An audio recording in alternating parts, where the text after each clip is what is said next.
influencer on Dabble. You never know.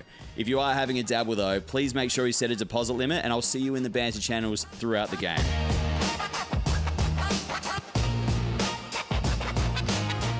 You win some, you lose more. For free and confidential support, call the number on the screen or visit the website. Coca-Cola refresh time. Let's see where these teams have been. And we'll start off, Pete, with you and the JackJumpers are lost to New Zealand. I tell you what, you can't go over to New Zealand and get punched in the mouth early, because that's exactly what happened to the JackJumpers. And credit to them, they did their best to fight back at different points throughout the game, but it was just going to be too much because the New Zealand Breakers, they might be sitting inside the top 6, but they're going to continue to climb the ladder. Ty Webster's back, and everybody loves the way the New Zealand Breakers go about it, and we'll see, do Tassie have enough to fight back in this one? Do not sleep on the addition of Ty Webster. What about this one? They finally got it done over the big brother, Beck. They finally did. They'd lost them twice before. This third time, they came into this game ready to go, and they were the ones that set the tone early. They had the energy. They were hitting shots defensively. They made sure that United felt them at all times. So you really saw them come out with a whole lot of confidence, weathered the storm when United came back and they had their runs. But that's some of the best basketball they've played, and I know Josh King was really happy with them. We've spoken about it, and we've said that that is going to be a huge win for them across the season. What the hell is that? Look at that thing. Got no shirt on. Got no shirt on. What is that?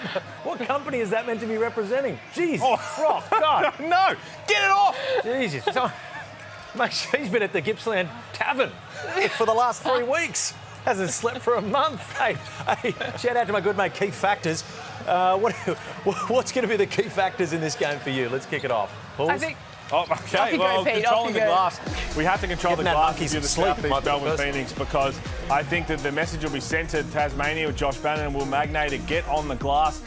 John Brown can do that. Load up on Bryce Hamilton. Make other guys have to beat you. Fascinated to see if Josh King throws John Brown that assignment, and don't be outworked. They very rarely are, but again, no doubt Scott Roth has set a massive challenge for Tassie, who normally rise to it.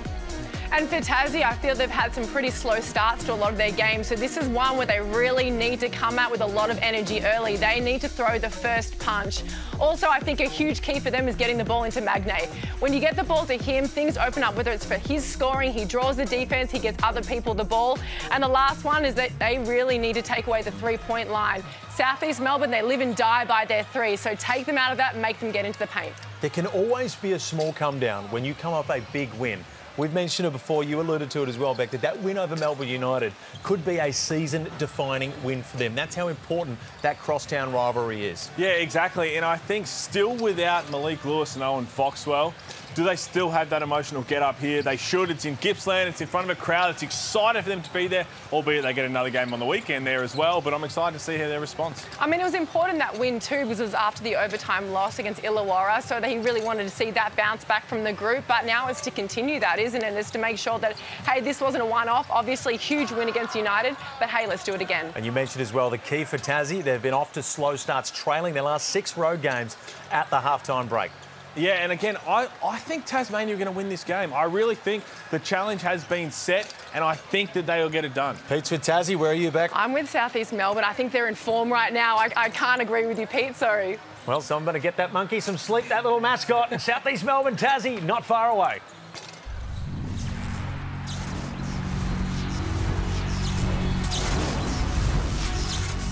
Foxwell from way downtown. As Hamilton stepping back, that is lethal. Sobey splits the defense. Oh, that is spectacular from Nathan Sobey. Hamilton, shake and bake and step back. Magnay rejected the shot there, got a piece of the action. Oh, Johnny Hunter with a vicious block. And as Sobey soars to the hoop. Here comes Hamilton again, the spin move and the finish. Spectacular from Hamilton. It's 1 point game. Maldonado to Brown to beat the buzzer.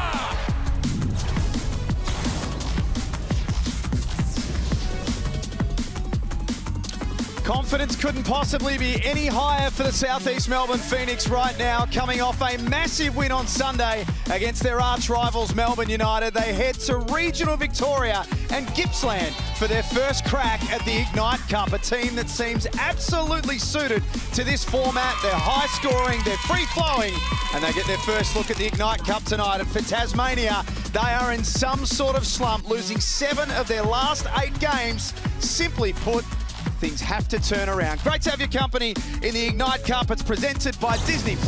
I'm Jack Hever, Damon Lowry alongside me, and we always get excited when there's 400,000 on the line. Damon, good to see you. Good to see you too, Jack, my man. And look, man, we're all talking about the cash. Wednesdays is all about the cash, and I did a little bit of math, Jack. Winner gets 300K, loser gets 100K. Now, you divide 300K by 15, 12 players, probably 3 coaches. That's 20K each. There's not a player in the league that wouldn't like just a little lump sum of that coming their way.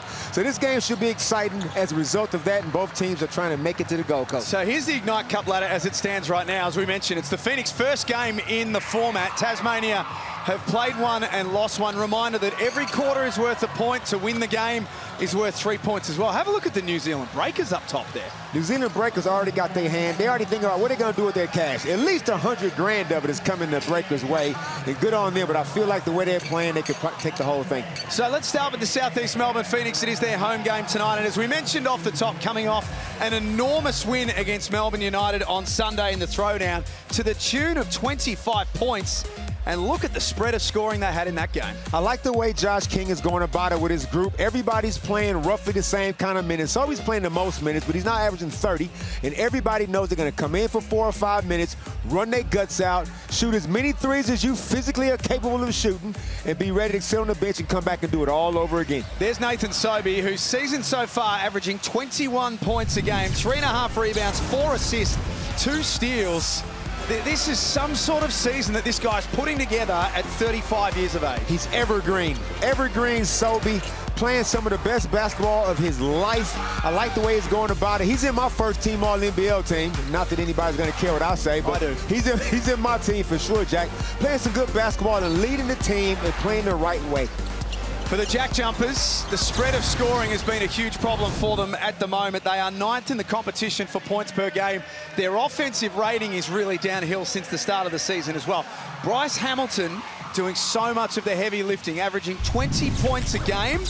It's basically Bryce and not much else at the moment for them. He's been consistent all season, and with some Josh Bannon has been making some pretty nice cameos from time to time. But yeah, Bryce Hamilton makes his team go. If he's not scoring the ball well, they're really going to struggle. And in Jackie way, as we've seen over the years, they are not prone to scoring a bunch of points. They get it on the defensive end, and their defense creates their offense.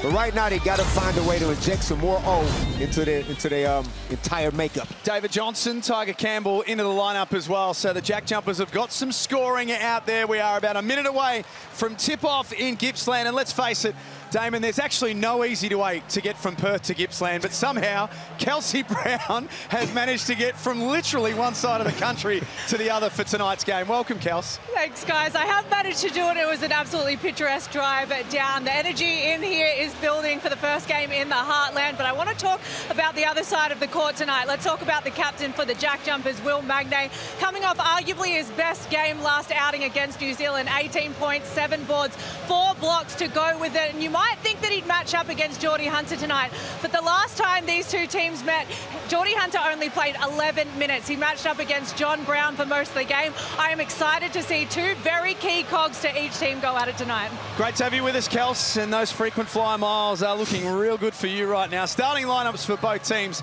Nathan Sobey, John Brown out there. Where's Awundu too? We shouldn't underestimate his impact since arriving with the Phoenix Day. Averaging 12 points a game now. He's looking very comfortable in this lineup. Sometimes take imports a while to find their feet. He's out there in the starting lineup, and he's playing some good basketball. And for the JackJumpers, for the first time this season, Ben Ayre will start. Tiger Campbell heads to the bench, and you're shaking your head. Yeah, I'm shaking my head because I've seen this movie before, and I didn't like it the first time I saw it. It was the movie of Jordan Crawford going to the bench for Sean McDonald. But Scott Ross is trying to change up things a little bit because they've been losing, so let's see what happens. Wednesday night hoops in regional Victoria with 400K up for grabs. It is the Hungry Jacks Ignite Cup presented by Disney+. And it's the Phoenix in possession, the 5th time that they've played at this venue here in Gippsland. They're 3-1 here. And Josh Bannon takes care of the rebound. The JackJumpers, as we mentioned, have lost 7 of their last 8 games. They are in an enormous funk right now. Magnay doesn't get that to drop. Geordie Hunter with the rebound. These two teams met last time, Jack, and it was an absolute thriller. Over 103, 102 went the way of the Phoenix. And if we can get both teams scoring like that, that was, I don't know what JackJumpers did that day. And Sobey tees one up from Ballarat.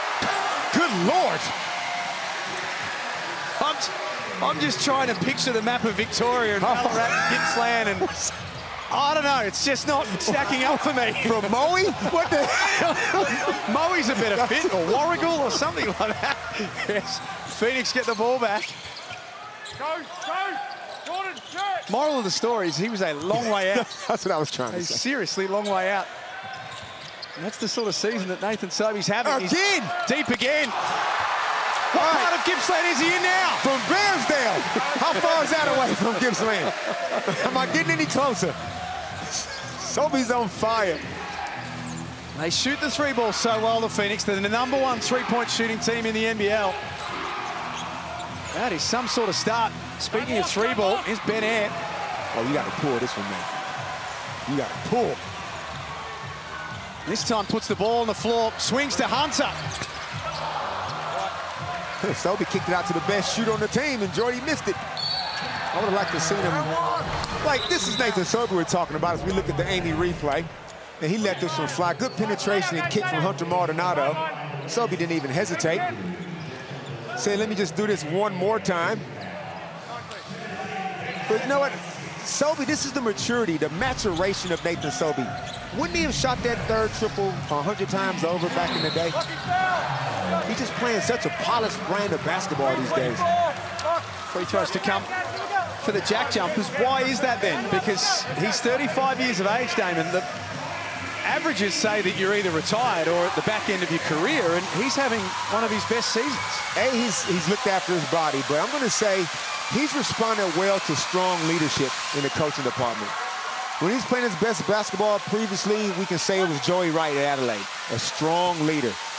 Then he was in Brisbane, bit of a circus over there with the Duncan, the McKinnon, the Vanderjack, with all due respect. Then he got here in Melbourne, and that was also a little bit of a, Mike Kelly is a little bit of upheaval. Josh King comes in, another strong leader, and Sobey's responded. Here is Sobey. That time from another part of Victoria that didn't get it to drop, but he's feeling good so far. Phoenix by 4. And they swing the ball. Hunter with a little no look. Jordy did, I'm going to look at you, then look away and throw it, then say it's a no look. Could have went in, didn't. And Magnate had nice position. Hunter concedes an early foul. And we saw the Phoenix get up 58 threes against the Hawks. Now, I don't have an issue with it. And Josh King said, we'll shoot 70 if you give them to us. But I'm looking at the makes. They didn't shoot a good percentage against the Hawks and still almost won. But around the 16 make mark is what they want to get. I think they hit 16 against Melbourne United. But they are going to get them up and really test your defense, your rotations. 16 of 31 on Sunday. It falls into the lap of Josh Bannon. Luck's of fortune. He's got his first points of the night. Quickly, though, the Phoenix explore offensively. No, that's bad move, bad move. Oh, get back on defense. Was Will cherry picking in, or was that just the worst defensive transition we've seen in a while from the Phoenix? But Tazzy don't want to be trapping ball screens and forcing rotations because that's just an easy triple. As John Brown III gets an and one and has something to say to young Nick Marshall about it. That might have been one of my favourite pre-game interviews of this season. John Brown with Kelsey Brown a little earlier. John just learning tonight that in the Ignite Cup we play for points in each quarter. Also learning that there's more points up for grabs at the end of the game. Pete, I know this is your area, the player side of things. What's he doing? Oh, I don't know. It's a great point. Or maybe I think with his reputation, his resume, that might not need it. Maybe that's got to go to some other players. But he's not happy right now with Nick Marshall whatsoever. So it was a great little pocket pass, the and one. Nick Marshall was not even near that. And I don't know whether they've been barking for the first 2 minutes, and he went on and on. The referees had to step in. I like it because he's a very friendly character. Now we got to keep an eye on Nick Marshall. Maybe he's one of those unassuming trash talkers. I know when we did the awards watch at the FIBA break, Damon, Pete had John Brown III as being probably the leading candidate for Defensive Player of the Year. Are you, as Hamilton scores, are you in a similar position there? Oh, yeah, that's his. That is, as far as I'm concerned, that's John Brown's. We're going to have an all-star 5 defensive team this year. I don't know if the NBL is going to do it, but me, Hooley, and Felix, we're going to do it. We're going to put a team together, and we got some strong candidates in there, but John Brown is by far the most disruptive, bear trap, vice grip of a human on defense I've seen in a while. Here he is, first season in the NBL. He wears 0 because that's how many touches you're likely to get around him, how many points. Good crowd tonight in Gippsland as well. They've got the opportunity to see the Phoenix twice. They'll play on Saturday against the New Zealand Breakers. Strong basketball community in regional Victoria. There is a bit going on out here right now. Yeah, Will Magna, let's see what this was all about. Oh, yeah, he tried to seal JB3. John Brown just gave him a little, nah, not going to have that. And yeah, here we go. Well, there was a carry first called for Bryce Hamilton before that little throw from John Brown, and I'm not sure whether Nick Marshall said something beforehand, and maybe they heard talking a bit about Gippsland, or maybe they found out that Ballarat's nowhere near it. I don't know what it was. I think we've established that. Here's Hunter. He's having some sort of season shooting the 3-ball, 52% from deep. And Jack, he's had a proper sample size. This isn't some just regular 5 of 11 shooting. He's up into like the 55 range of shots, 3-point shots attempted. And there's no hesitation in Jordy's shot. So he'll have to sit now with a couple. Means that Josh King will have to go to an alternative lineup. Akechalier checks into the game. Yep, we're still missing Malik Lewis. Still missing the next star. Hope he's back sooner than later. But I've been really impressed with Akechalier, because he's just another 6'8", 6'9" guy that's going to stretch the floor and shoot threes. No Malik Lewis, as you say, Damon.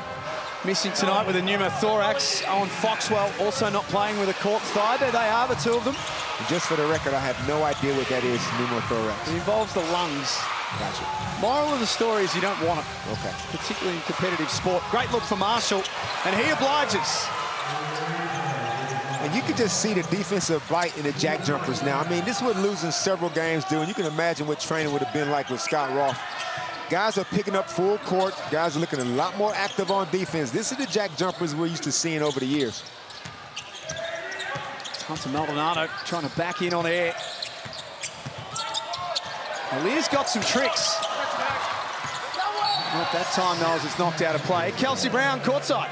Jack Everett, I'm glad you said pneumothorax first, because I'm also not sure what that is. But just a little update on Malik Lewis as well. He's come away with a hamstring injury. Time that he will be back is to be confirmed. So it's not going well for Malik Lewis at the moment. Copped another hamstring. Great work by you, Kels. He's a Akechalier. He's whistled for a foul. Beck Allen. I mean, I can speak on the pneumothorax. I had one when I was playing with the Australian team, got knocked, broke a couple of ribs. I was in hospital for 6 days, so I can let you know that it's actually quite bad. It's quite bad, so I really do hope that he's okay, but you've got to really take your time and not rush it, that's for sure. I remember that too, and again, Damon was sitting there like, excuses, man. Like, No, I wasn't. And I was like, come on, man, she's in hospital. Said load management, I know that's something I'm on about. I couldn't move. Damon would have said just put your weight vest on and get out there. You can't give me 1 minute now. Now we got to look after. He's being kind because I'm in the room.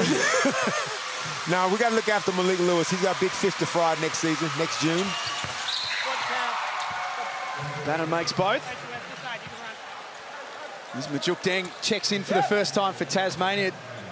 Damon, since his return, he has missed a couple of games, but just such an important part of this Tasmanian team, Majuk Deng, that he can play a range of different positions for Scott Roth. Yeah, big Majuk Deng fan. I feel like he's one of the best scorers in the league, pound for pound, even though he doesn't have a whole lot of pounds about him. But he knows how to score the ball. As JB3 gets a lefty hook to go. And Majuk comes on and gives him the 4-man, 5-man, can stretch the floor, can rebound. He's just a scorer, but definitely the part of the three-headed monster with Bannon and Magnay. Ben Ham out there starting tonight for Tiger Campbell, who we haven't seen as yet. Ayres dribbled himself into a cul-de-sac. This makes it Majuk Deng's problem against the shot clock. He scores. Tough from Majuk Deng. Somebody just a bucket. Some people are just buckets.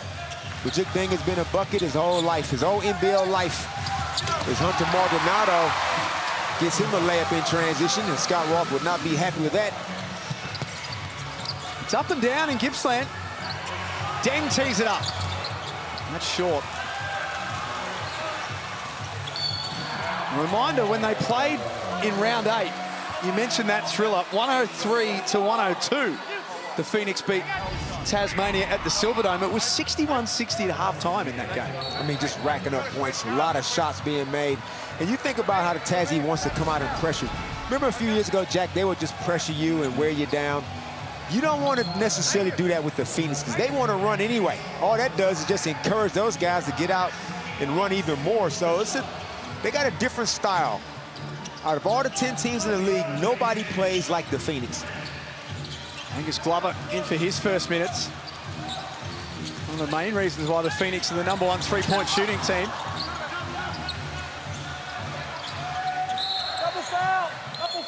And the tension continues to build between these two. And now Nathan Sobey and Bryce Hamilton have got a bit more that they want to say to each other. Careful, boys.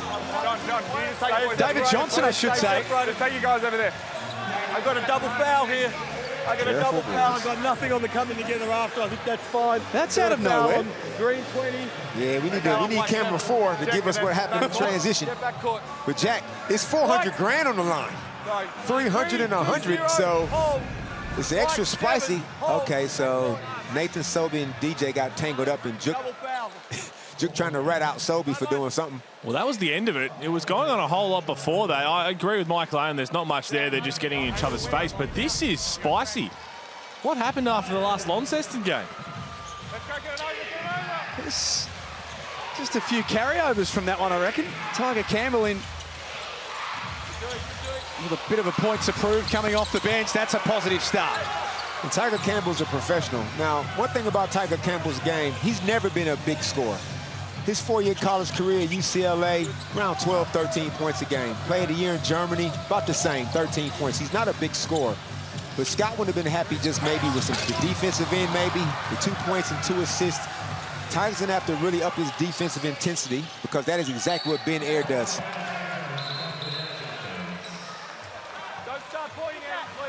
John Brown whistled, and still some niggle between these two teams. Jordy Hunter already sitting down with 2 fouls. It's John Brown's first, and they're over the limit. David Johnson shooting free throws. Don't forget, of course, that the Hungry Jacks NBL Ignite Cup, presented by Disney Plus, is heading to the Gold Coast, Damon, in February. Tickets are on sale. You can scan that QR code, jump online, grab your tickets, because this is going to be one hell of a night when we crown the winner. Like, you wait to that game, whoever the 2 teams are standing, can you imagine how intense it's going to be with that kind of cash on the line? Just imagining Felix somewhere near Cavill Avenue as well, and what that may end up like post-game. That should be a separate competition that we should run. Join Felix. I can give you the end time. It's around 7 a.m. Gets here. Helps himself to a couple. Well, the Breakers with 3 wins have gone one step closer to being there. Bannon through traffic. Not a lot of D being played out here. Both teams shooting at high clips, though. But I feel like it's almost a Phoenix, it's almost an investment in in their style of play. You got to break an egg to make an omelet, and they're going to give up a few of those just to get the tempo the way they want it.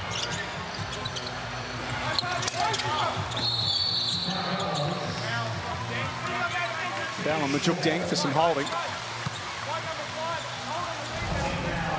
So when you say it's an investment from a Phoenix point of view, Damon, in the style that they want, what is their style? What are they trying to get this game looking like? A track meet.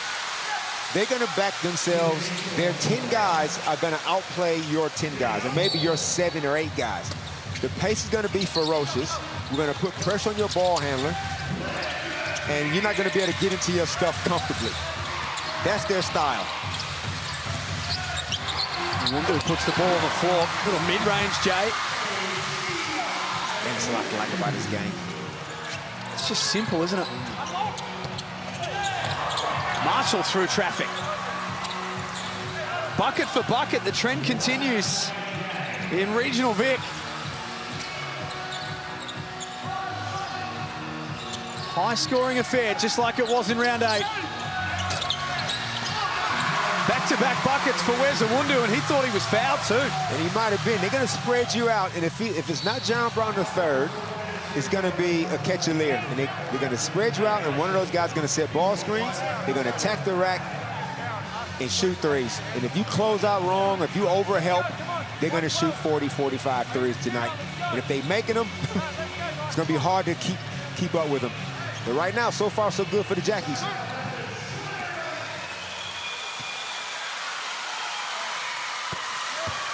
Starts have been a problem for Tasmania. Last weekend's game against New Zealand was a prime example of that. They were down 28-14 at quarter time. They look as though, Damon, that they put a bit more emphasis on the way that they're starting this one tonight. Oh, no, Scott would have put a rocket up him because he's just not going to sleep well tonight with his team defending at that level. Glover scores. Tough finish for the glove. Nice baseline drive from Angus. They spread you out. Nick Marshall thought he was going to come off a bit of a screen. Gave up the baseline, and there's a price to pay for that. Saw in Code Sports, Angus Glover's wife, Kira, was doing one of those interviews where it's like, tell us about your husband and all that sort of stuff. It did make me wonder that if the beautiful and wonderful Lisa Lowry was to do one of those interviews, what would she say about you, Damon, do you think? Wow. She'd say something like, I wish he'd learn how to cook. I wish he'd mow the back lawns more, even though nobody can see it. She'd rat me out. Tip-in doesn't go. Not sure I want my wife doing one of those anytime soon. Here's Angus Glover.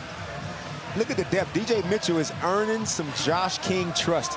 Last couple of games, even though the game might have been over late, DJ is getting in the game and playing hard defense and scoring the ball in his limited minutes. And that's how you earn the coaches. That's a flop. Nick Stoddard came out there and tried to take a flop with his chin, unless he cocked an elbow to the chin. Different lineup on the floor for Tasmania right now. Phoenix has started to grab a little bit of scoreboard momentum. Magnay's earned his 2 the hard way. Now, you look at these scores, Jack, the 30 points that the Phoenix have up on the board, you can say, yeah, they can do that another 3 quarters. I don't know if the Jackies can. We're going to find out. And they did it the last time they played. Sometimes the Phoenix might bring you along with them for the ride. But at some point, the Jackies are going to want to get a stranglehold of this game and slow this tempo down.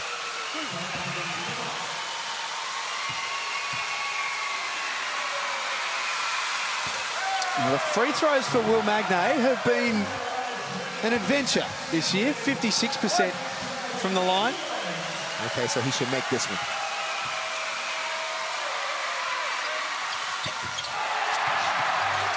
Instead, he's a giving man, and the code word is burgers.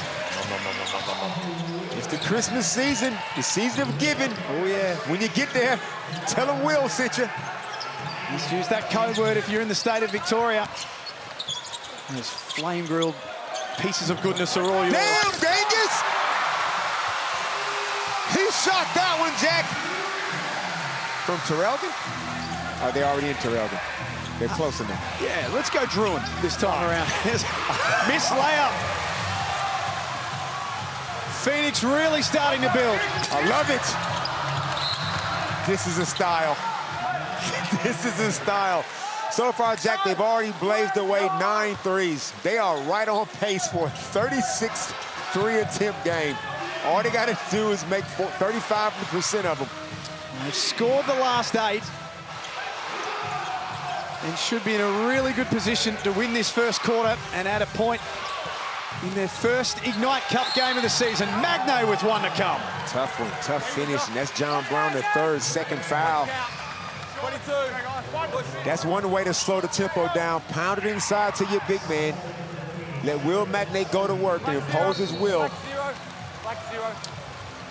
Well, this is a conundrum now for Josh Brown. He's got John Brown III, Jordan Hunter, and Akecha Lear, all with 2 fouls each. Yeah.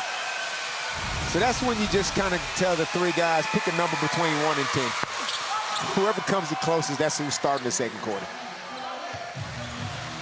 Magnay makes that free throw. Repairs the scoreboard, back to 6 points. Final play of the opening term. Sobey was the one that got them going. And he'll be the one stepping to the free throw line to shoot 3. Man, I can only imagine how hard it is. This reminds me, Jack, of those Adelaide 36er teams that had Brett Maher, Kevin Brooks, Darnell Mee, Rupert Satwell, Mark Nash, David Stiff. Every guy on that team would shoot a 3. There was nobody that you could kind of relax on. That's what the Phoenix are like. You think you're playing some good help defense. You think you're sagging off a little bit to contain penetration. They just raise up from 25 feet out. There's no such thing as a bad shot for these guys. Still 2 shots, still 2. Just hearing you reel off those names. It's insane that they were all in the one team, weren't they? That Adelaide 36ers group. Yeah. My goodness. Even Paul Reeves, yeah. Sorry, Paul, whose daughter doing some nice work in the WNBL with Bendigo Spirit. Sure is, yeah. What's in the end, baby? 1. 8 points for Nathan Sobey. 16 fouls in this first quarter. Sobey makes all 3. So a catch comes in for JB for the last 6 seconds. Prime opportunity for the JackJumpers to finish the quarter strong. Little handoff for Magnay on the run. He can't make it count. If you like offense, then this one's for you. Quarter time in Gippsland at Southeast Melbourne, who lead 36-27. You're watching the Hungry Jacks Ignite Cup, and it's presented by Disney+.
Scott Roth raised the issue of slow starts and defense in the pre-game chat. And Beck, Right now, a hot start to Southeast Melbourne, and they are lighting it up from the outside. They're lighting it up from the outside, and it's really become a bit of a shootout between the two teams. Offensively, yes, this is a fun game to watch, but I really think that if Tassie want to have a chance at winning this game, they need to pick up the defence. The Southeast Melbourne obviously getting in a bit of foul trouble in that first quarter. Interested to see if they adjust at all, or if Josh King says, you know what, we're deep enough, doesn't matter, keep playing the right way. Let's go courtside to Kelsey Brown.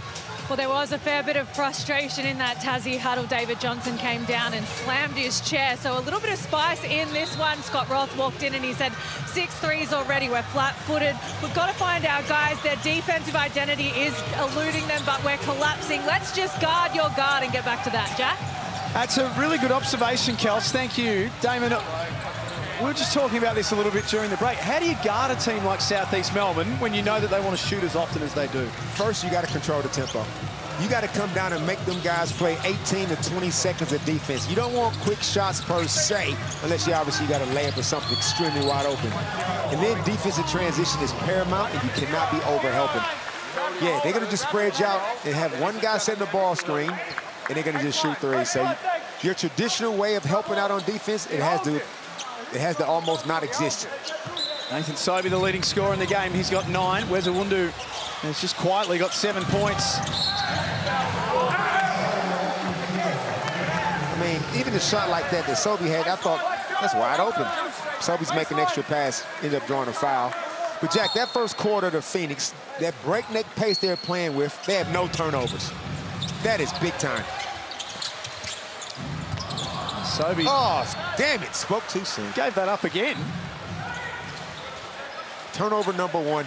Sobey could have probably shot that one too, but it's an interesting decision. Tiger was worried he's going to pick up another foul. Nick Stoddard starts this second quarter. Up there with Hamilton, Deng, Campbell, and Magnate. Southeast Melbourne, Hunter, Mitchell, Sobey, Maldonado, and Awundu. Magnate starting to be a real problem. And another problem for the Phoenix is Geordie Hunter picking up his 3rd. And why would you, and that's just silly, like why would you guard Will Magnate that hard on the 3-point line? I get that you want to play pressure deep, but you got to play hard and smart. That wasn't smart. Now, we're not going to see Geordie anymore this half. They're not a team that are loaded with big options off the bench either, Southeast Melbourne, are they? No, and they're lucky that neither are the Tasmania JackJumpers, because after Will Magnate goes to the bench, it's going to be Majik Deng at the 5. Here's the frustration from Geordie Hunter. Kelsey Brown. Spoke to Casey Prather during the week. He's been doing some stuff on NBL Now for us, and I asked him what the deficiencies are for Phoenix, and he said if the big men get in foul trouble, well, Casey Prather has looked at it. Geordie Hunter already on 3 and the other on 2. This is a big issue for Phoenix, and Casey Prather called it. He sure did. Watch the screen, DJ, watch the screen. I think Casey's going to be just fine when he eventually finishes playing, Damon. He's a natural. I think he's got a career on the sidelines. It'll just be a Prather takeover of the NBL media. Maldonado steps back. Now here's a guy right here, Jack, Bryce Hamilton. 2 shots in that first quarter. 1 of 2. Got to get him going. They are out of options, Southeast Melbourne, so they go to Gorjok Gak, and Will Magnate helps himself. He's got 9 points. Tasmania back within 5. I feel like Will Magnate has seen that before, former JackJumper Gorjok Gak. You remember this, don't you? Hunter Maldonado tees one up in the corner, no bueno. Just drying up a fraction here for the Phoenix. Real window of opportunity for the JackJumpers, who are desperate to try and kickstart their season again. 7 of their last 8 games have been losses. Everything going through Magnate at the moment. No foul that time.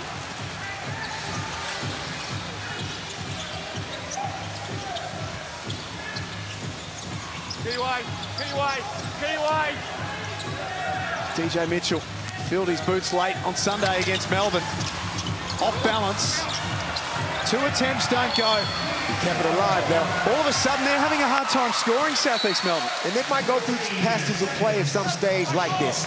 But over the course of the game, they're going to eventually get to you. And DJ Mitchell, now he's getting some early second quarter run due to some foul trouble, but he's a scorer. And amazingly, no timeouts for two coaches who don't suffer indiscretions on court. Still no timeouts in the game. Fast game's a good game, Phoenix. Glover unsuccessful. 5 of 13 for the afternoon. Meanwhile, Tasmania, Damon, have only taken 3 three-point attempts. He's number 4. See, even a quick shot like that is what I'm talking about, Jack. It's one thing for the Phoenix to come down and shoot in 5 seconds, but that's not a Tassie thing. Unless it's, like I said, something extremely easy. They could have got that shot 15 seconds later. Awundu, bottom of the net. Phoenix first points of quarter number 2. They breathe a sigh of relief, and we get that timeout. And I believe, as we look at the Amy replay, this might be Gorjak Gak's 2nd assist of the season. Good kick out to where's the Awundu for Trey.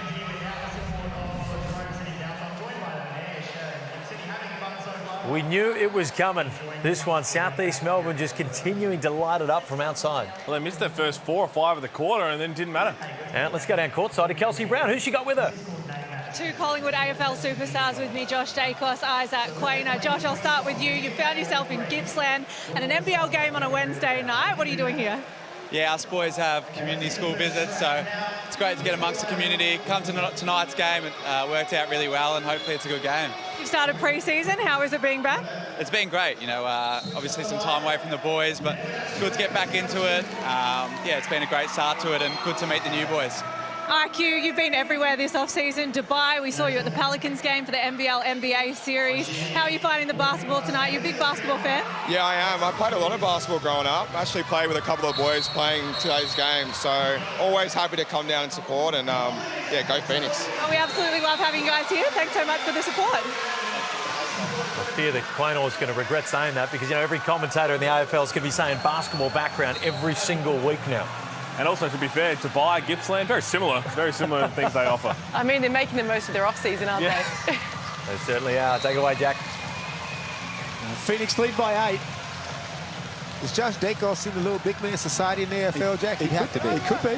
He'd have to be. Dubai was pretty close to where Nathan Sobey shot that first 3 from, wasn't it, in the game earlier on? Majuk Deng off balance. Gets the whistle that he was looking for. Another tough, quick shot. 8. Walks into him. 3 shots. Technical foul. 8. 1 shot. And then a tech to go with it. They're just in a interesting little period right now here, the Phoenix. All right. It was a quick tech. Like to know what DJ actually did to deserve that tech. One of these days, they'll open up the books. But yeah, it's a momentum killer. This is exactly what Tasmania needs to slow this tempo down.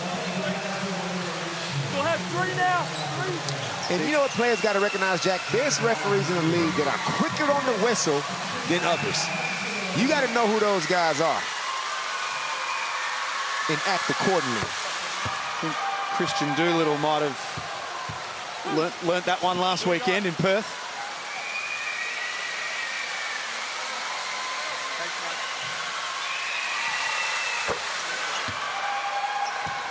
Majuk Deng, an 87% free throw shooter for the season. His shooting clip for the year, Damon, 41, 37, 87. They're nice numbers. Yeah, the guy's a bucket. This guy's a bucket.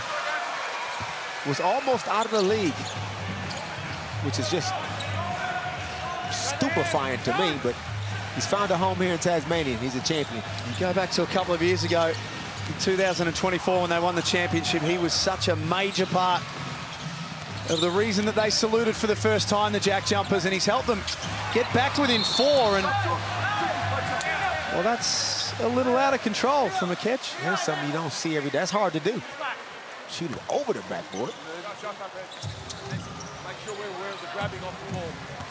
And Tassie have clawed themselves back into this game.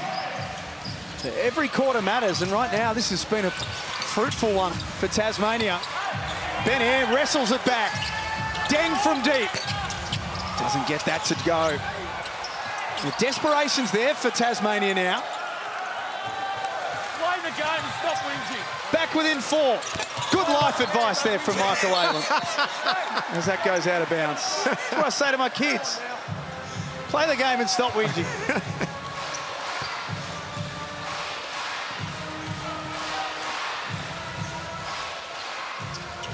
Wednesday night hoops. The Hungry Jacks Ignite Cup presented by Disney+. Nice little take from Hamilton. Yeah, it's a 2-point game, and Josh King has to do something about it now. He wouldn't be happy with the ease that Bryce Hamilton strolled down the key. There was no real commitment on that ball screen defense. Bryce made him pay.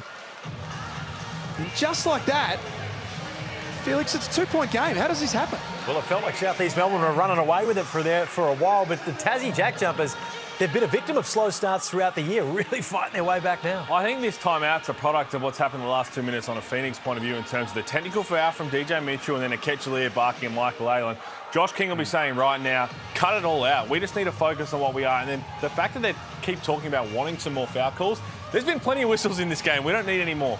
I think part of it as well is taking good shots. They're not really taking great shots within their offense anymore. They're either early. Sometimes I think that they're living by moving the ball on the 3-point line rather than attacking, getting the ball moving inside to outside to create open looks. We spoke about who's going to be out there doing something alongside Bryce Hamilton. David Johnson, we've barely seen so far. We saw him get a small altercation and nothing else. Yeah, that's it. And Nick Stoddart playing a whole lot more than him. So there is David Johnson. He is one of their gun imports. I know he's been sidelined with injury, but he's back now and took a lot of shots in the New Zealand game. Didn't knock him down. Thought that this might be a game he'd come out and let it fly, and we haven't seen it. Might be seeing the impacts of Geordie Hunter just sitting out of this game as well with those 3 fouls. Yeah, exactly what I was going to mention, actually. This is a time when they need to focus on getting the ball inside to Will Magnay. Let him go off. He is not on the floor right now as I make that comment. What's the coach doing? We got ourselves a ball game, Jack. We sure do. 10 points to 3 in this second quarter, Damon Lowry. Yeah, 3 points in 5 minutes, just about a basketball. It's not what Josh has got drawn up, but that's not going to stop him. His Western Wundu misses another triple. That's how they play. They're going to keep shooting. Foul trouble that Beck mentioned is a real thing for the Phoenix at the moment. Geordie Hunter has 3. DJ Mitchell has 3. Aketchalir and John Brown the third with 2 each. So anyone who's tall in this Phoenix team is in foul trouble. Hope Gibbo got some shorts on. He's not tall. He's not tall, but he might need to do something. Daniel Foster checks in out there. Sorry, Gibbo. Bennett. Running point for the JackJumpers as a starter tonight. Stoddart, the lefty. Quick release 3. Nick Stoddart is a shooter. They wouldn't want to, even though he's only shooting 20% of the season, he will not hesitate. We saw what he did in his debut last season when Scott Roth put him out there.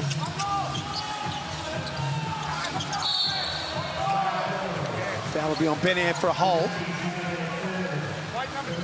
Yeah, that was a complete breakdown in defense by the JackJumpers. There was 2 gross mismatches. Yeah, Nick Stoddart down there fighting with the Aketchalir, and Benair was fighting with Josh Brown.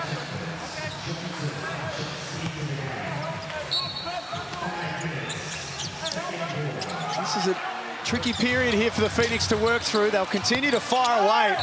Sobey with the uncontested rebound and then puts it back in. Just wants to tell everyone about it, Pete. Well, I tell you what, we asked about where David Johnson was. He had 2 fouls, which Scott Roth normally doesn't play you in the first half with 2.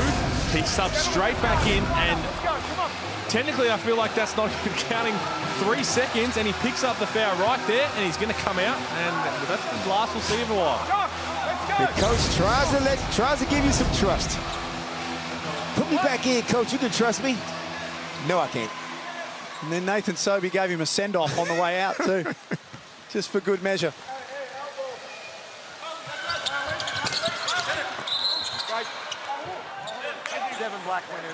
He's got 11 points, Sobey. 2 players in double figures in the game. There's Scott Roth just watching on. He told Beck and Pete and Felix pre-game that he doesn't panic. He's been involved in some good seasons and some bad seasons. He doesn't panic, but at 6-10, Damon, as we head towards Christmas, that's got to be concerning, doesn't it? It's definitely concerning to him, and yeah, he's seen way too much basketball to panic. And I believe, Jack, were you the only one of us so-called experts that tipped the Jackies to win the whole thing? I did. As Majuk Deng cuts it back to 2. What did you see that we didn't see? I think it just shows that I'm not an expert. I think that's what that shows. I'm boycotting next year's preseason predictions, by the way. I won't be asked, so I don't have to worry about that. Here's Foster. Little bit of breathing room for the Phoenix. They'll keep shooting. That is their 18th three-pointer. They're shooting 39%. Looks like they're doing a whole lot of missing as Juk gets himself to the foul line. But it's a sheer numbers game, Jack. It don't matter who's on the court. This is how they play. I don't even know who was guarding Daniel Foster that particular passage of play, but made him pay. Let's go, hold it up, let's go. Daniel Foster, do not talk to the referees. No, do not. But do head to Hoops Fest. Timeout call, by the way. January 15 to 18, it's your chance to win the ultimate trip for two to Hoops Fest. It is so much fun. Flights, 7 nights of comm, courtside seats to a game, $2,000 spending money as well, and a whole lot more. You can enter online with the details on your screen. NBL, WNBL, we've got all the other stuff going on for that week. It is awesome. We got the answer. Allen Iverson gonna be in the house. I mean, wow. I don't get starstruck that often, but I think I would for AI. I think I will be too. We're going to coach's challenge here. You have a look at the replay here just to see. Pete Hawley, you're often pretty good with these ones. What do you reckon this one's going to head? Well, that is a fallacy. Well, they're going to clear. Obviously, he's not in the charge circle, so that's not a worry. They'll go back and have a look at the broadcast just to see, was he established? It looks pretty good. It looks pretty good to me. Beck?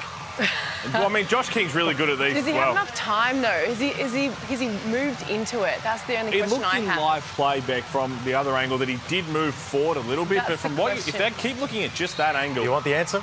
It'll be successful. It's successful right there. I think we can all predict that one, and a good challenge there from the Phoenix. And where do you see this game heading right now? With just on a knife's edge. Well, I think the Phoenix right now have had a response every single time, and they're up and about winning the coach's challenge. And even though they went through a couple little dry spells shooting it from deep, they can score at will.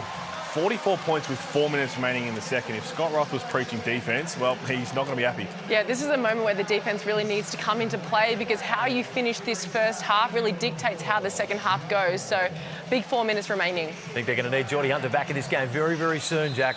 Yeah, they sure will. He's sitting down at the moment with 3 fouls. No doubt being kept on ice. 4 minutes until half-time, Damon. And they don't need Geordie out there. I mean, the tempo, the pace they play at is almost like its own player. You can put out anybody on the bench right now, and they will come out there and play the exact same way. Hamilton still just with the 3 attempts in the game so far. One of the NBL's most prolific scorers. It's a little snapshot of White. Soft touch going to his right. No offensive flaws in that man's game. Should he be seeing more of it? 100%. And I always blame the point guard as Ben Air picks Nathan Sobey's pocket. Magnate of Bannon knocked away. Nice work by Foster to break that one down. And this is what I mean by like point guard play. And I'm big on finding the mismatches and going to the hot hand and realizing who's not involved. And Tassie can't be satisfied that they're only down by 3 points when the best player, the best scorer, only has 4 shots. He's 3 of 4 from the field. I would be making a concerted effort to call that man's number.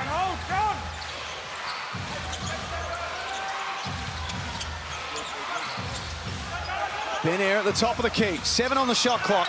Gets his head down. Right elbow. Always playing like he's got a point to prove, Ben Air, but maybe a little more so against the Southeast Melbourne Phoenix. Yep, one of his former teams just last season, but I'll tell you, has he been any different since he came into the league with Cairns and played that first game against Melbourne United? Had about 24 points, if I'm not mistaken. Yep. Trash talking Chris Golding. He's always had belief in himself like this. He's not playing any different no matter which team he goes to. That's what I like about Ben. All heart. It's 10:30 a couple of days ago, Ben Air. Here's Tiger Campbell. With a hairline that many of us can be jealous of.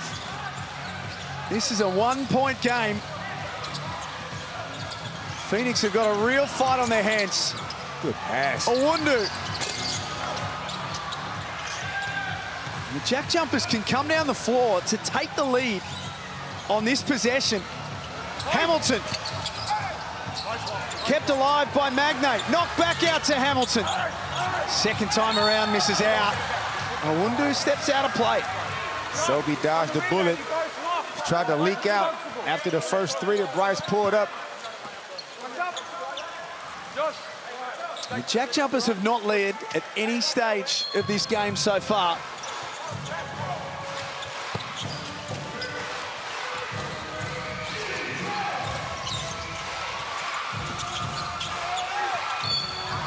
Hamilton will step to the line to put his team in front. Just a cagey scorer, a professional scorer. Had Hunter Martin out on all kind of trouble, off balance.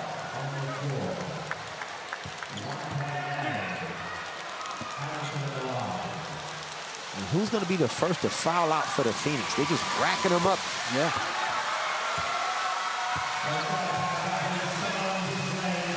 Southeast Melbourne led by 9 at quarter time. Reminder that every quarter here in the Ignite Cup is worth a point. This is heading towards a really strong win in quarter number 2 for Tasmania. Still 2.5 minutes to play out. Wow. And the Phoenix run out of time. You don't see that often from a Josh King coach team. An 8-second violation. Good grief. I was just about to say double team the ball is going to lead to a three-pointer on the other end, but credit to the Jackies. Can they sustain this for another 22 minutes?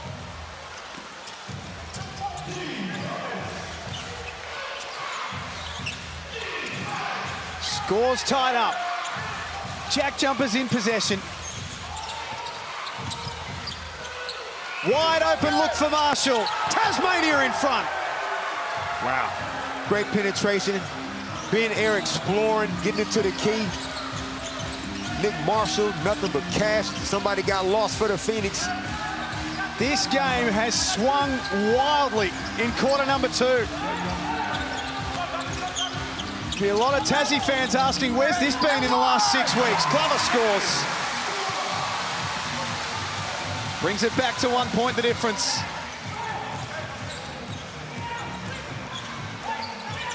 They have found the offensive end really, really challenging this term. The Phoenix for the JackJumpers. It's getting easier and easier the more that Bryce Hamilton sees it.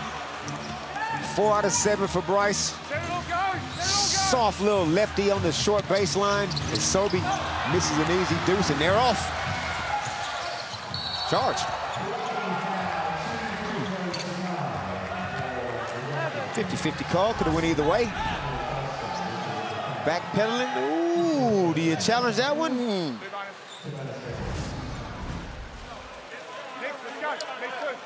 I'm just curious, what did he foul him with? His backwards motion. Tell you what, Josh King's going to have a look at it. And this is the beauty of it. Being in the bonus, they had to walk all the way down. They huddled up. It was enough time for him to look and see, hey, are we going to challenge this? This would be Daniel Foster's second one if he can, if the replay center can go his way. Do we need a shot clock for challenges? Because that was an awful long time. As I said, it was the bonus. You got to walk down the other end. Everyone was huddling up. They had a chance to look at the replay, maybe a couple of angles. Yeah, we need some type of time limit. Considering the result was free throws, I'm probably going to say smart challenge to go with this one. What's been better in the second quarter, Pete? If you're from a Tasmanian perspective, what's been better? Well, it's not a challenge, so I've got that one wrong to start with. Leading us down that path, Pete. I think the key is that they stuck to their plan, right? And the Phoenix, they've missed a lot of threes as well. So this is what we were talking about here. We thought Josh King might have a look at, and I'm surprised because that looks like a charge. Have a look here. It looks like Foster picks it, establishes, gets in front. Might still be moving ever so slightly, but how many times have we seen that called an offensive foul? So just confirming that's not a coach's challenge, and also don't follow Pete. He's lost 2. And Nick Marshall, the man who put Tasmania in front, has 8 points tonight. His first season with the JackJumpers, he's been in double figures 3 of his last 5 games coming into tonight. Talk about going to the absolute right team to suit your game. Was lost in that deep Adelaide 36er backcourt last season. Don't turn, Nick. Yeah, he caught Nick just giving Gorjak Gak a little, hey, how you doing?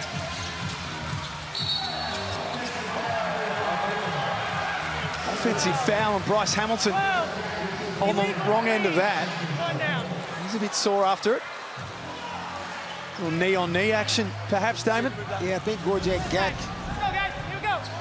dribble handoff, and as we all know, all you got to do is run into the screen, and you're going to get that call 9 times out of 10. But I think Gorjak was off balance that time. 23 points to 10 in the second term. A quarter one each at halftime. Tasmania continue to flourish offensively. Now that was smart. I love that. High-low action. Josh Bannon had the mismatch with Daniel Foster on him.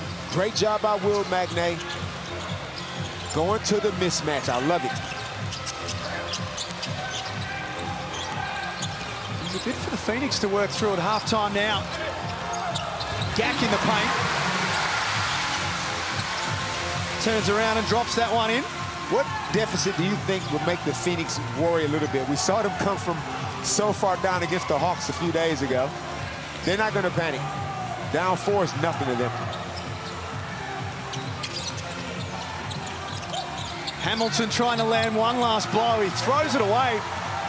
10 seconds is an eternity here for Southeast Melbourne. Sobey in creation mode. Tees off. Half-time in Gippsland, and the JackJumpers with a 25-10 second quarter have changed the context of the game and lead 52-48 at the main break. Yep, they got on top of the Phoenix that time, took advantage of Phoenix's poor three-point shooting. They're now 7 of 20, which is still 35% overall, but that particular quarter only made the 2 threes. And they was efficient on the offensive end themselves and got Bryce Hamilton involved. Josh King not happy with a couple of calls that he's seen just before the halftime break as well. The foul count not in favour of Southeast Melbourne, and some of their key big men have got some foul trouble of their own. Let's get to Kelsey Brown. Here with Nick Marshall. Nick, there's a fair bit of spice, a bit of physicality and lots of chirp happening on the court. A bit of emotion out there for you? Yeah, definitely. We're just competing out there, really. That's the end of the day, so everyone's trying to get a win. So, yeah, we're just competing. 25-10 second quarter. What needs to happen in the second half to make sure you can push this one out? Just keep getting stops and rebounding. Yeah, that's all it is. Just keep getting stops, rebound. Thanks for your time, Nick. Felix? Well, JackJumpers have done a fantastic job turning this one around. A bit of foul trouble for Southeast Melbourne. And you also look at that first quarter for Southeast Melbourne. They lit it up from 3. They started to go through a bit more extended dry spell in the second quarter, and credit to the JackJumpers. They said, you know what? You can't stay hot the whole game. We'll see what the second half has in store. I mean, they still have to state their game plan as well. So Southeast Melbourne, they love to live and die by that three-point line. But I think what Tassie doing well is getting to the free throw line. They're getting fouled in the paint, getting to the line, racking up points that way as well. So that's really keeping them in the game. Well, this game's got everything. It's got no defence, which we love, and it's got a bit of spice. Players going back and forth, and we're going to wrap it all up on the second half of this break.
Well, it was the Phoenix, one of the hottest teams in the competition at the moment, who are hot out of the gates, but a massive second quarter, 25-12 from the Tassie JackJumpers, who wrestled back a 4-point lead at the major break.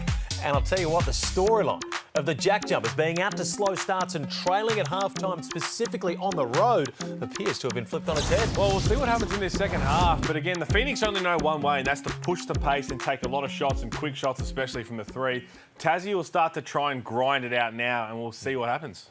Yeah, I mean, it's going to be interesting to see because the ebbs and flows of the game as well. You've got to make sure that the wheels don't fall off for either team, because sometimes that can happen. So it's going to be interesting to see how this second half goes. There's talk and there's action. And right now, the chirp in this game, they haven't just been jawing back and forth. There has been a couple of times where this looked like it was really going to boil over. And again, especially for John Brown, where he's in foul trouble.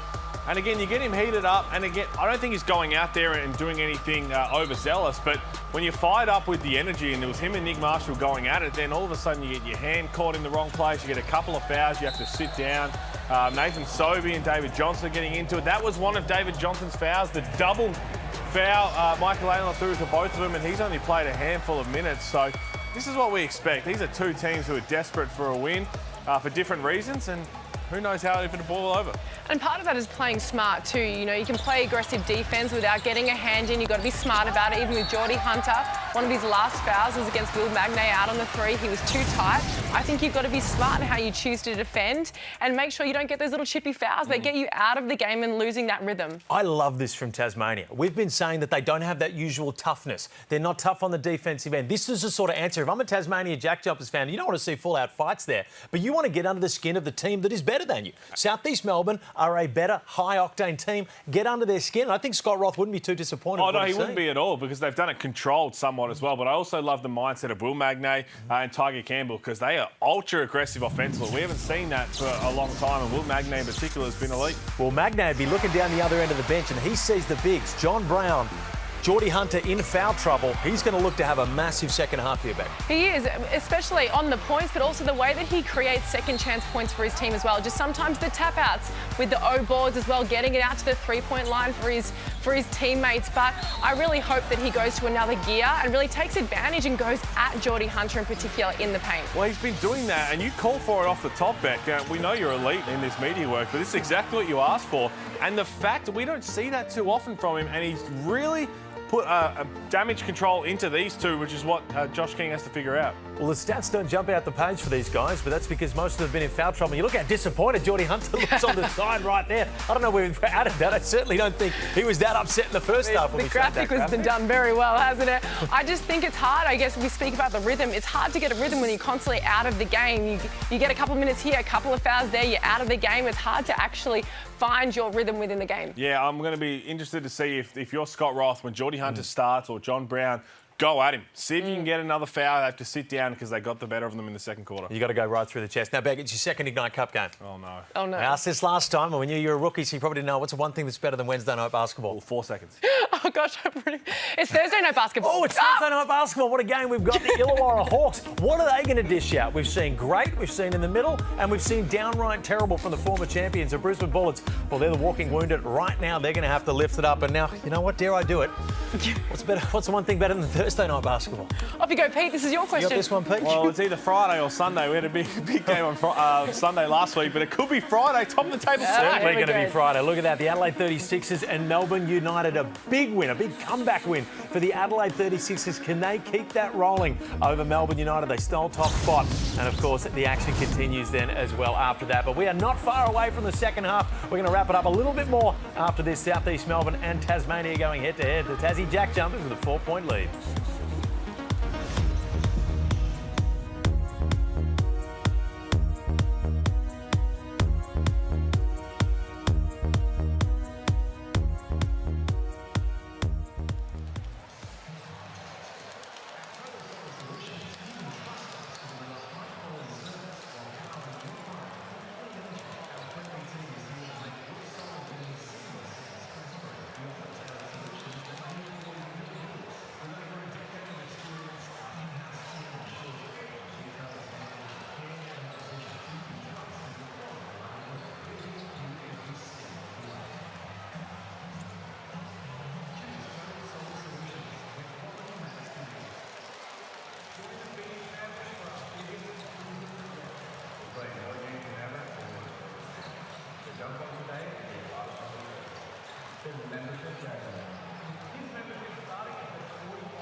Hungry Jack's highlights, and it's Nathan Sobey who's going to need to light it up in the second half. You see this to kick off the game. It was back-to-back from as deep as you like. We're going to touch on it in a little bit where Damon Lowry thought he was shooting those froms, but he's a regional boy from Warrnambool. He's going to love getting out there to regional Victoria over there in Terralgan to fight this one out. I mean, when he started off with those two long-range shots like that, I thought that he was going to be going for 30 in the first half, and it did quieten down, but he's also been known to really go off in key moments of the game too, so I'm not expecting another quiet third or fourth quarter from Sobey. Yeah, he's a spark plug for them, expecting him to try and be really aggressive early in this third quarter to give his team energy. Blackmore's profile, 11 points. Considering he had 6 of them in the first 45 seconds, it'll be a big half for him. Certainly will. And you have a look at this. Damon Lowry mentioned that he shot his first 2 threes from a fair distance out, and he's no cartographer. But have a look at this. This is where he shot it from. Isn't that right, Damon? Bairnsdale and Ballarat, and I just don't think. Barnsdale's is pretty close to Gippsland, to be fair. Yeah, shout out to the intern that had to whip this one up in very quick fashion as well with this new Blackmore shot chart. But you know what? If you can see a little bit of that more in the second half, they'll be in a good place because his bigs are in serious foul. Well, I'll look after you, Damon. You and I are the only two who are on the Wall of Fame, the Honour Wall in Ballarat, so we can talk about the great Ballarat. Hey, you want to know the brain power in this room? It took about 16 people to work out where to put those dots, Damon. Take it away. Wasn't expecting that in the halftime break. No, that's a little history lesson, geography lesson. That looked like it came straight off Encarta. That's what that looked like. The CD that you used to put in your computer, Damon, you learn all about these things. Oh, wow. Third quarter. Second term was all Tasmania's. Josh King's not the sort of coach that would take that second quarter lightly. Okay, I like this. A shot that JB3 can definitely make, but that's one thing that can just soften up the defense a little bit, go inside. Also, to reward John Brown for setting 2 million picks for everybody else. Ben Air finds a path to the basket and lays it up. He's enjoying this opportunity to start tonight. It's going to definitely result in a 3. You can't be tracking the ball. That's just not. Don't. Although they got the miss for it. It's risky. But you're right, though, Jack. Ben Air is definitely relishing this starting opportunity. Look at him go again. This takes it straight through Maldonado, and he's flexing. Flex, little big man. Doesn't have the biggest arms in the league, it's got to be said, but It's the intent, Jack, and what you flex with. Flex what you got.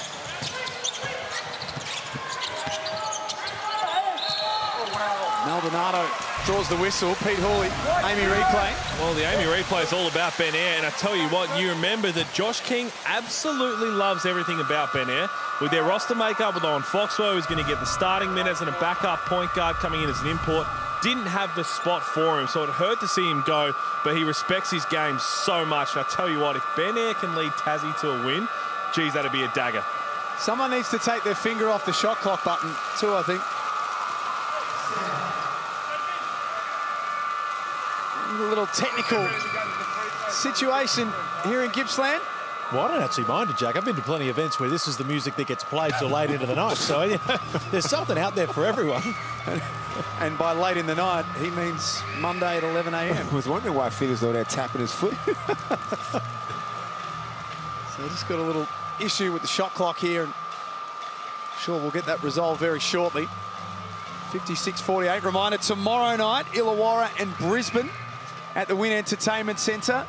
It's hard to know where to even start with both of these teams, David. Literally, anything can happen. Illawarra Hawks coming off some very disappointing, well, not very, just the disappointing loss just last game. And Brisbane Bullets, apparently Javon Freeman Liberty is going to suit up and play in that one. Yep. I haven't seen him, I think, since round 2 it might have been. So this will be their full team with the new addition of Terry Taylor to go with Dakota Matthias. That is their 3 imports. That's what's coming up tomorrow night. Felix, I think we might have just tried the turn it off and turn it on situation. Yeah, I was going. All it needed was a little bit of a drum and bass there, and we were off to the races. But you know what? 56 to Tassie right now, starting to get a little bit of a buffer. Well, I was worried because they turned it off, and every time they were flicking it, the switch back on, the sound would come back on with it. So it didn't look like it was fixing anything. They're still trying that. It's there we go. So it's nowhere near ready. Certainly not desirable at the moment. If you can think of a more annoying sound to have going in the stadium, but you know what? Hopefully they can work that out. Shot clock issues. It is deja vu. We all looked at that. That's why I'm getting stressed. I remember when that happened to you guys. Happened to both of us. I'm like, oh. Felix's you were there first too. ever play-by-play call, and we had to fill for an hour, and they just played without a shot clock. And Jalen Adams said, "Yep, we'll all play the right way. Let me dribble it out for 78 seconds to close out the game." If you look at the fans, still having a good time out there in Gippsland. You got all the Collingwood boys there as well. We saw them just behind the Southeast Melbourne bench there for a while as well. But here we go. We talk quarter by quarter when we talk Ignite Cup. This is Southeast Melbourne's first go. Now, they've actually won more quarters across the season than any other team, but unfortunately for them, they're just the one. Yeah, I mean, that second quarter really shows how the game just flipped, didn't it? And I think when you see Southeast Melbourne really struggling to shoot the ball, sometimes things really take a turn. They need to make sure they focus on defense. If we can't score, they can't score kind of mentality. Yeah, for sure. And again, will the Southeast Melbourne Phoenix get to the Gold Coast? We'll find out, but they just got to focus on continuing to win ball games. And I think with all the form they've had prior, you also got to have an element of luck, right? It's only 4 games, so your schedule has to be good enough for you, as everybody looks like they're trying to resume the game, and we're looking at the shot clock thinking, okay, are we done here? How tough shooting free throws, after this. Pause, come back, pause, get back on the line. That's tough. Call it icing the kicker, and Rowan Short, of course, there has everything under control, as he always does. If you want to get to the Ignite Cup as well, remember, head to the NBL website because tickets are on sale now. So head over there. New Zealand look to potentially have their ticket booked. So if you're a New Zealand fan, stamp that passport and get over there, Jack. I can't wait for that, the Ignite Cup final. The Gold Coast is such a good home, Damon, for basketball. We were there a couple of years ago for the pre-season tournament. I think a team have worked pretty well there as well. I was just going to say, some version, Gold Coast Blaze that Brendan Joyce took to the playoffs back in the day. Yeah. Gold Coast Rollers, who kicked it all off. But Ben Air turns that one over and then commits one of the worst fouls you can, 93 feet away from the basket.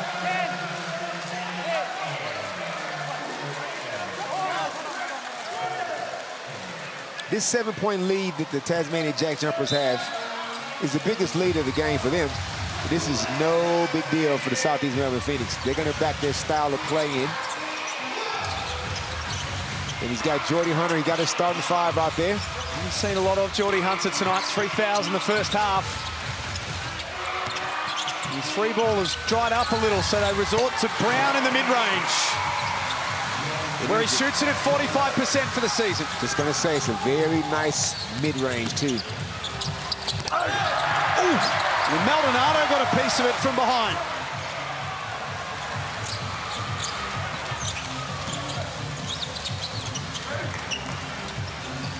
Phoenix have lifted, and then Air commits another foul.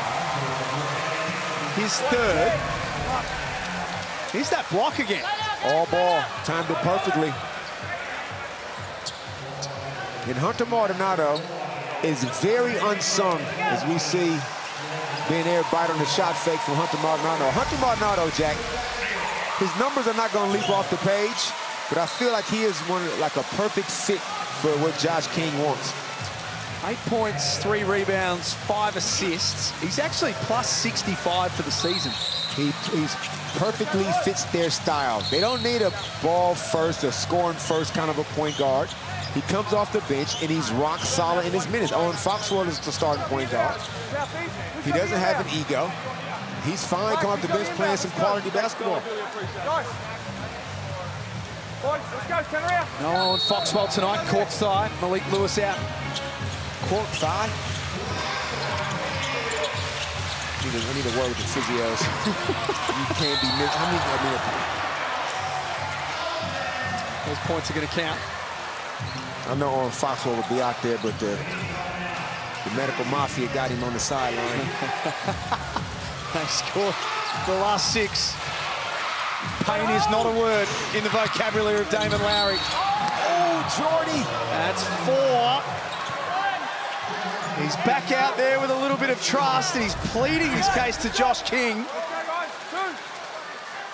Yeah, he did enough to get in the way. He thought he went straight up vertical, but with his body, this is being challenged, but I don't think it's going to be successful. If unsuccessful, this will be 4 fouls on Jordan Hunter, and you would think that there's almost no chance that we see him for the rest of this quarter. Amy replay. Let's see this angle. Oh, that's not a foul. Doesn't do anything wrong, really. I mean, there's contact for sure, but he's jumping straight up. Pete, this is not a foul. What did he foul him with? He is moving forward, on, which is tough. You're moving forward in the air. You can see why the official called it, especially from his angle to play devil's advocate. And Felix, we can't play basketball if this is a foul. Well, I hate to break it to you, man. I never could. Oh, Pete's just fallen off his chair. But I can see that the thing is, you've got to find if there's an angle for the ref to go with his original call or the video center to go with the ref's original call. You always feel like they'll take it. And this just feels like there's one. It's side-on contact. He is moving in the air. I'd be surprised if it got overturned. But I still think it's a smart challenge considering the situation that it's worth. Oh, and you know what? Yes! We can hoop again! You know what? There was a point somewhere there where someone in the back should have cut my mic. Integrity's been restored. Sort of lost my composure a little bit because Pete Hooley's chair has just snapped. It's disintegrated, in fact. It's just snapped in half. Thought that little extra helping at dinner time wasn't a good idea. Just maybe the salad next time, Pete. This man's been attacking the favourites. He needs to go on one of your sort of cleanses, I think, Damo. Oh, man. I've tried, and I lasted a whole 3 hours, to be honest. Well, Gustav, save some for later. Hopefully we get that for Monday. 56-53 from the resumption. We've only been playing 3.5 minutes. There's been a lot happening in this third quarter. Sobey no good. Kelsey Brown courtside. I'll tell you what, it sounds very fun in here, but I can tell you it's serious courtside. Scott Roth in that timeout pointed to his head and he said, we've got to be way smarter than that. 3 fouls, we've got to play our version of basketball, our solid, strong version. He said, I'm not happy with us still defensively, so still more from Scott Roth. Scott's going to always ask the question of his team. When it comes to heart and IQ, he's going to hold you accountable. Magno did well not to foul. Wundu certainly leaned in looking for it. Officials let them play. That's a bad mistake from Josh Bannon. Josh Bannon's only got the 4 shots, made 3 of them. Not quite in what you would call a Josh Bannon rhythm.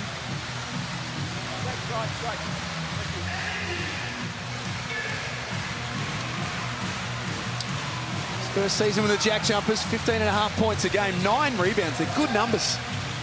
They're second team all NBL numbers if they get enough wins for mine.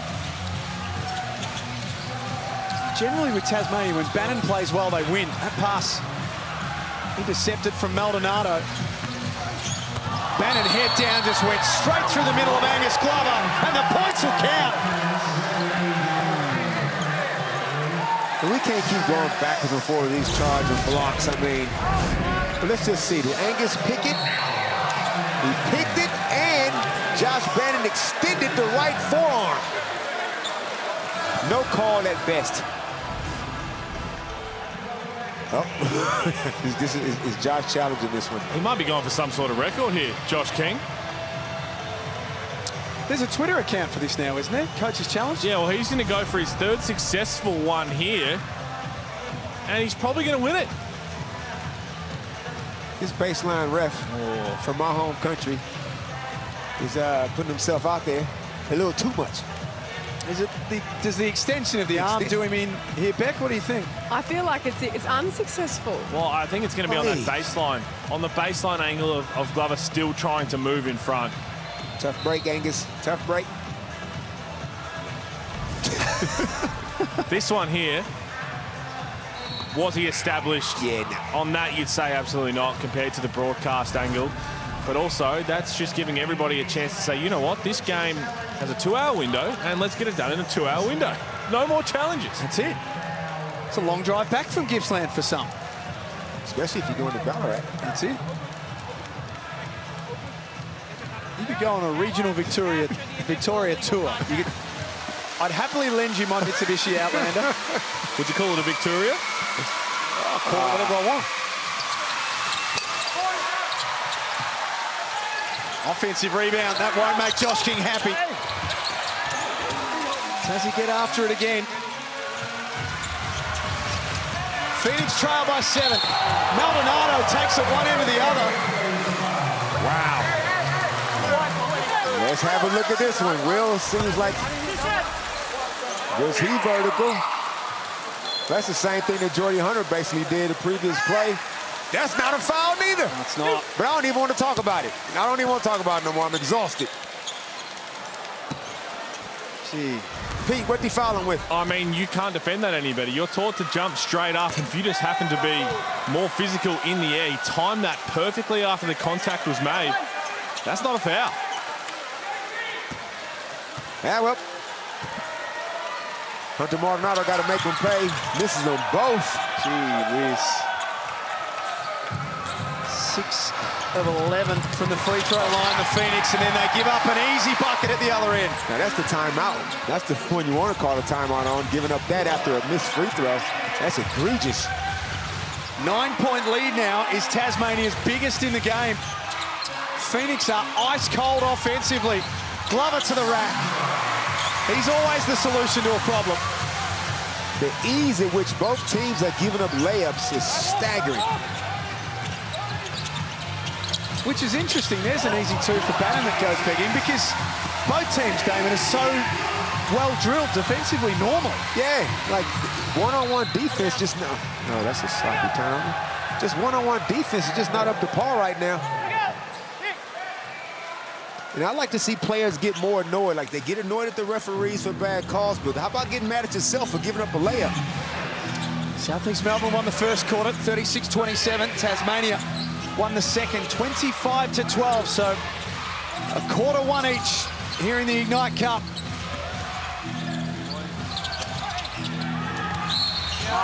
And they all count. Bannon came in late. Do we know if Southeast Melbourne Phoenix Brass have said what they would do? I would like to know what every team would do with the Ignite Cup money. Are you giving your team all of it? Are you taking half of it? Like, I wish every team would have declared what they would have done. Do you think they should do that at the start of the season? It's just very If we win, this is what we're going to do, Felix. And you're not allowed to know what the other teams will do either, so you really start to know who's in it for the players. But an amazing stat here that the Phoenix, that's just their 20th point since quarter time. And they still only down 6. This is the team that averaged 98 points a game. They are the #1 scoring team in the NBL this season, Southeast Melbourne. There's the breakdowns. And I feel like they'll still get their Jack. Something about the way they play their style has got me convinced. Like, they're shooting 7 of 22 from downtown. You figure they're going to make at least another 6 or 7 threes as Josh Bannon misses another bunny. Nick misses a bunny.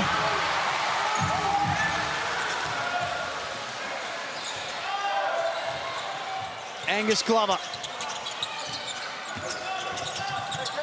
It's a first to Awundu, who couldn't get his shot away. Might get it back, but Hunter. The turnaround with the left hand. It's a three-point game. The Jordy Hunter layup, something you don't see every day. Campbell on the move. Left that short. That's 3 ones from close range in a row that the JackJumpers have left out there. Here's Glover to tie it up. No good. Yeah, both in the scoring drought. And if you're Josh King, you just want to keep Tazzy off the free throw line. They shot 22 free throws in the first half. Only thing that really, the reason why they were leading. Campbell had Marshall in the corner. Shot clock expiring in the background. It's another one from close range.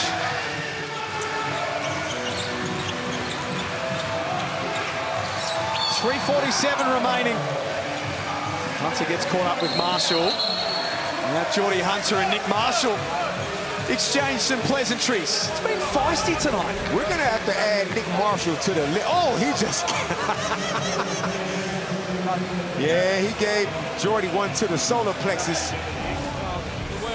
Nick Marshall had me fooled all these years. He's a sneaky antagonist. I just thought he was so passive.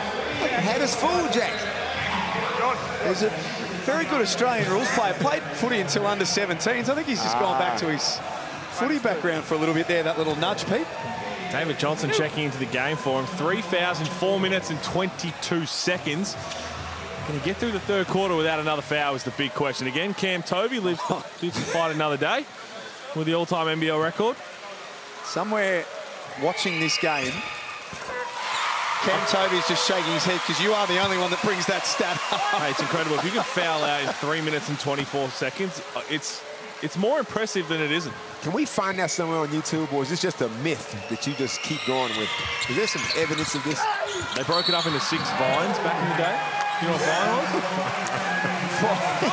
Considering that my debut can be found on any social media platform or NBL broadcast, I'm sure we can find that record. I mean, it's been a good 4 or 5 days since I've watched that clip of Felix's debut, so I should really go back and watch that again. Ketch gets the extra.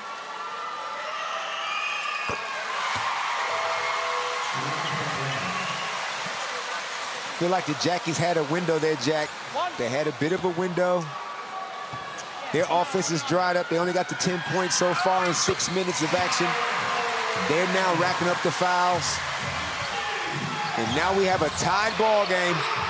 Off the back of 9 unanswered points for the Phoenix. They're making their run in the third term. Hamilton with space. Offensive rebound, Bannon. JackJumpers reset. They can't score, Tasmania, and all of their looks have been from well within the cup.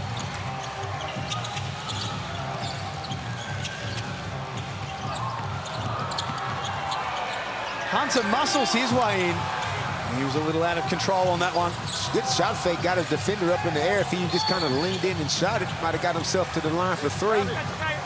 But catch, don't worry about it. Just don't worry about it, man. Turn around.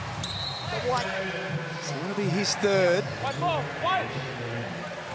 Phoenix continuing to walk the tightrope with fouls. Now the JackJumpers have got a couple of concerns of their own. Bryce Hamilton has 3. David Johnson has 3. David Johnson got more fouls than points. And that's never good. Almost more fouls than minutes. The more fouls than shots, Jack. He's only got the 1 shot. Dinks hemmed in the corner. Lost possession. Just going up. Hunter on the move. Misses the jam. Good Lord. Cue the Benny Hill music. Hamilton shows them how it's done. This quarter can't end fast enough for both coaches. I'd imagine this is not pretty viewing at this stage. There is all sorts of stuff happening in this term. Good, bad, and in between.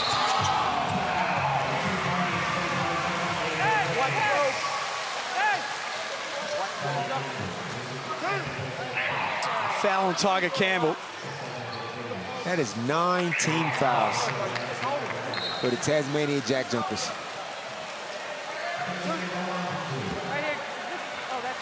This is what Scott Roth was talking about when he called that early timeout.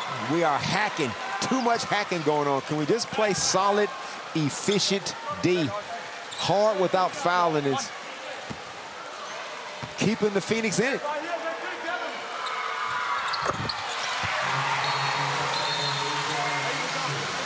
There he goes, one of two.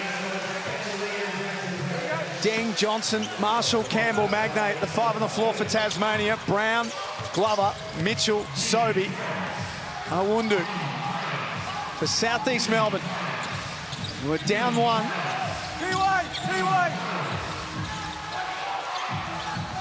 Hamilton off the floor at the moment. So Tasmania looking for other avenues to score. Johnson blocked.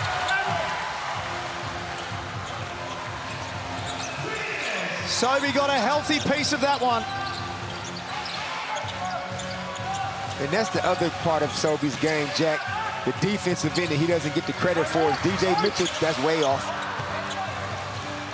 Sobey's playing both ends of the floor.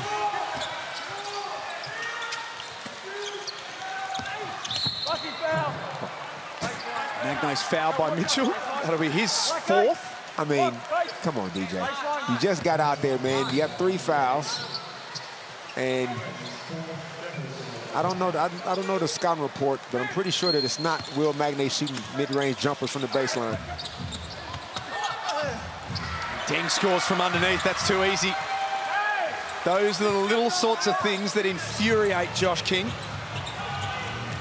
There's been too many of them tonight, Damon, from Southeast Melbourne. Too many of those basic errors. It's like it's contagious when it happens once and there's a sloppy turnover. And this will be DJ's hook for sure. Marshall from deep. Rattles out. Southeast Melbourne dodge a bullet, and DJ Mitchell's having all sorts of problems out there.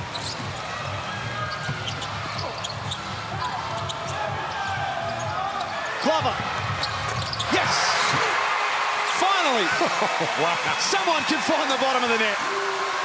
What a sequence of play.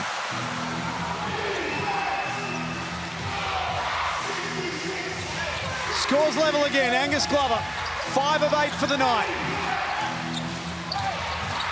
Campbell inside.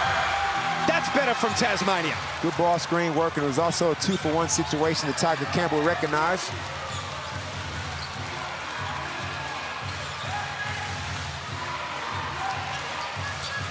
Plenty of noise inside the Gippsland Regional Indoor Sports Centre. Game on the line right now. Glover to repeat the dose. No good. Brown gets after it. Kept it alive. Marshall kept his eyes on it. No foul called. Magnay couldn't tip it in. Glover forced a foul. And Majuk Deng with a hard landing.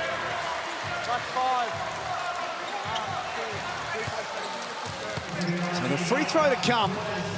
How exciting is this, by the way? 100 years of thrills, 100 years of laughs, 100 years of joy. The Harlem Globetrotters are coming to your city. It's the only chance to be a part of the 100-year tour across Australia and New Zealand. My advice would be to buy those tickets and scan that QR code. Quick sticks, Damon Lowry. 100%. They've been around a century? That's crazy.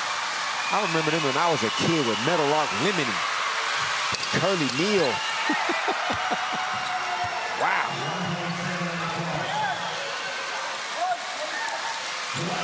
Yeah, this quarter of basketball is not going to be hanging in the loose. That's for damn sure.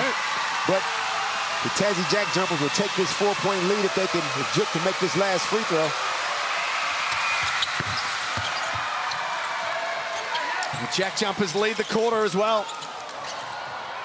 Hail Mary for the Phoenix. It's knocked out of bounds. Might be a fraction of time to work with here for Southeast Melbourne. So we basically got to shoot it from there. And somebody got to act like they're tipping it in, because you can't do nothing with 0.7. Oh, 0.7 now. Let's get out of here.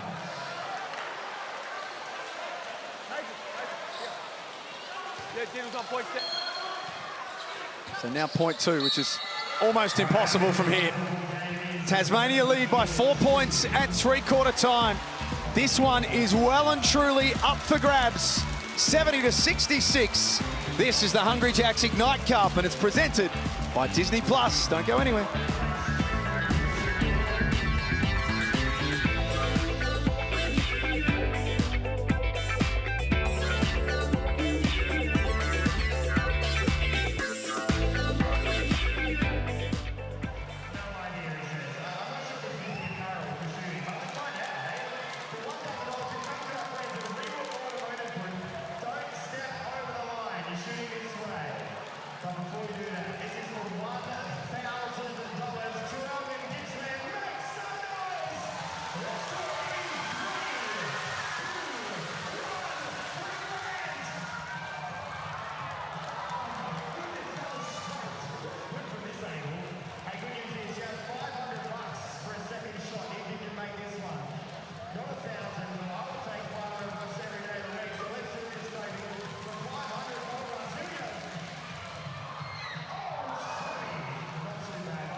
Well, Scott Rock will be happy with how his team has defended the last two quarters. Can they keep it going? They lead by 4 at the moment, the Jackies. Yeah, I mean, I felt like both teams sort of went through a drought offensively, but they managed just to knuckle down 18 points each in that third quarter. But, yeah, this can be anyone's game tonight. Kelsey, what did you hear down there? I listened in to Josh King, and it's important to note that when they were coming into this game, he said the United win doesn't mean anything if they can't stack things together. If Tassie win this one, it becomes a little bit of an issue. He spoke about the defensive boards, a really big key for them. But Damon, I'm interested, is this their identity? They win a really big one, and then they can't manage to stack these games together? That's the thing. It's hard. We haven't seen a lot of teams show a whole lot of consistency throughout the season. I mean, Melbourne United showed us the most early on, but now they're wobbly. And the league is that crazy. NBL26 is up to his old tricks. It's hard to string them together. This venue's seen a couple of battles along the way. Shouldn't forget the overtime thriller a couple of years ago between Southeast Melbourne and the Sydney Kings. That has missed everything from Geordie Hunter. The reset through Glover. There he is. What kind of air was that air ball, Jack? That was regional Victoria air, that, Damon. Bit clammy, bit balmy. Ironically, nowhere near Ballarat, that particular type of air, but still regional. Was it Felix that says what's the difference between regional Victoria and country Victoria? Yes. Yes, Pete, I think you were privy to that conversation. Anything that you'd like to add? No, I tried to explain it to the best of our ability. Went a bit further to try and justify it as well. I think it was It was the Beck Allen eye roll for me. That was the one that really, really summed it up. Don't bring me into this now. This Johnson hasn't really been a factor tonight. Nick Marshall has been a factor. Caught Angus Glover in no man's land, over helping. And nobody is hesitating. That is only Tasmania's third made triple, 3 of 14 for the game. 12 and 6 for Nick Marshall for tonight. 3 of 4 from deep. All three have been in important times. Brown to the rack. And you know, Will might have helped block that in. JB still got some bunnies. It's a full stat line again for John Brown III. Nothing between these two teams. It's been the case all night long. And here's the Amy replay first up. And that is going to be another foul on Geordie Hunter, by the way, too, after this one. Yeah, he's got a really deep seal, Will McNay. I like when he plays big like that. Like, you can pin anybody. Nobody's expected to get posted up these days. If you go to the Mitsubishi Motors logo and make it your own, you'd be surprised how many fouls you can draw. There must be something about Nick Marshall in South East Melbourne. He's had some words again to their bench. Johnson off the inbound. Maldonado's away. 3-on-1 up ahead. He earns his free throws. And the tension continues to build. Only Josh Bannon's third foul. He made it a good one.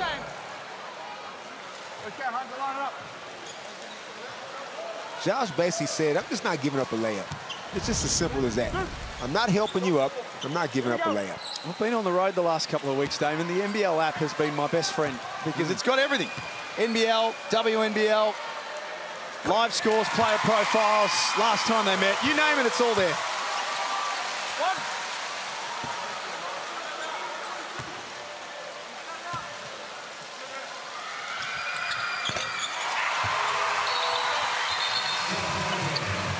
People of Gippsland are getting their money's worth. We was down there the last 2 years for this game, Jack. There's always some action going on. We drove through one of the... Hold on for a second here. We drove through one of the most almighty hailstorms last year for that game, didn't we? We put our lives on the line to be there last year in Gippsland. Yeah, keep going. Ball in the hanger. Inbound. Much better conditions tonight. Plenty of noise in the building. 2-point game. Wednesday night hoops, the Ignite Cup presented by Disney+. Johnson's told to play through, so he does. Oh, no call. It's all right, let's hoop.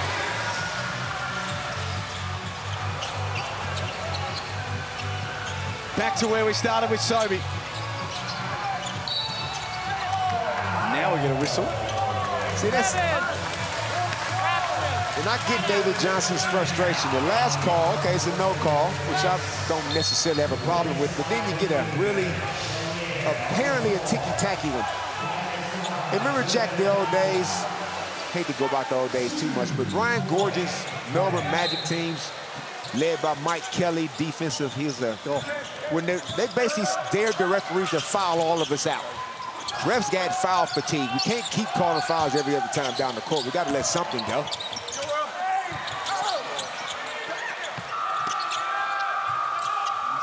Certainly not South East Melbourne's best offensive set of the night. This is becoming a scrap.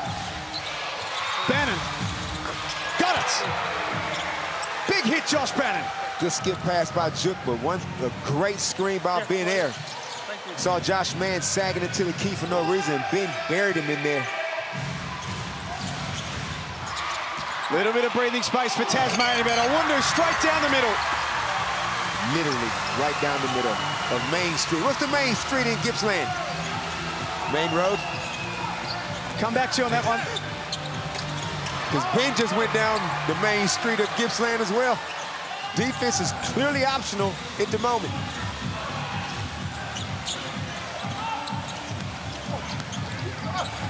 Brown forces his way a little closer to the basket. But David Johnson can't afford to do anything that looks like playing defense because he's on 4 fouls. There's a few out there with foul trouble. It's starting to catch up with them. Johnson, right in front of the Southeast Melbourne bench. If he can do that, what a stroke. And that all started from Nathan Sobey's overplaying. A good extra pass by Ben Ayers. A catch of Lear. No good. And there he is. Crashes that offensive glass, John Brown, but not that time.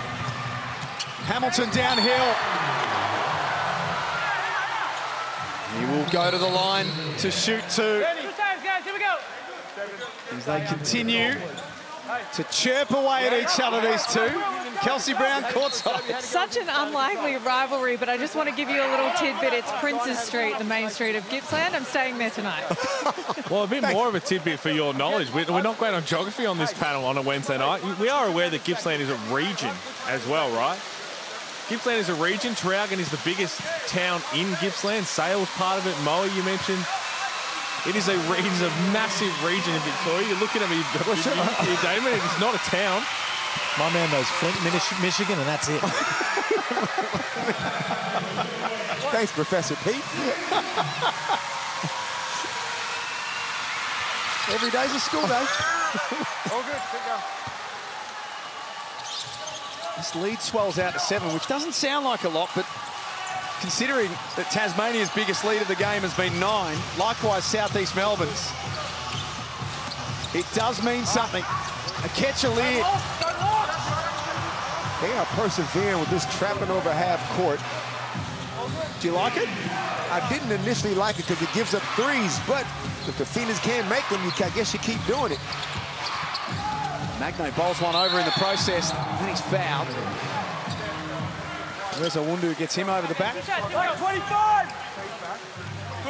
Now, this lead is looking bigger now, Jack, to me, only because of the time on the clock. 5.5 to go. Phoenix have 0 rhythm right now. What levers have both coaches got to pull here, Damon? What have they got up their sleeve? Ponder that.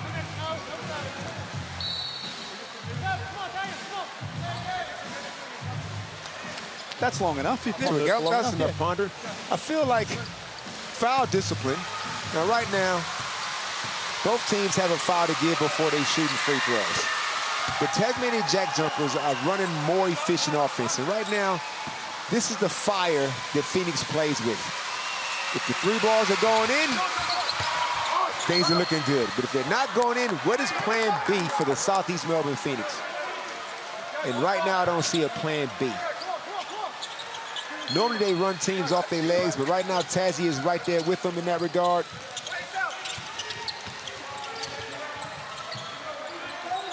Some work to be done for the home team. Their first game in the Ignite Cup. Hamilton to land a big blow on them. It rattles out.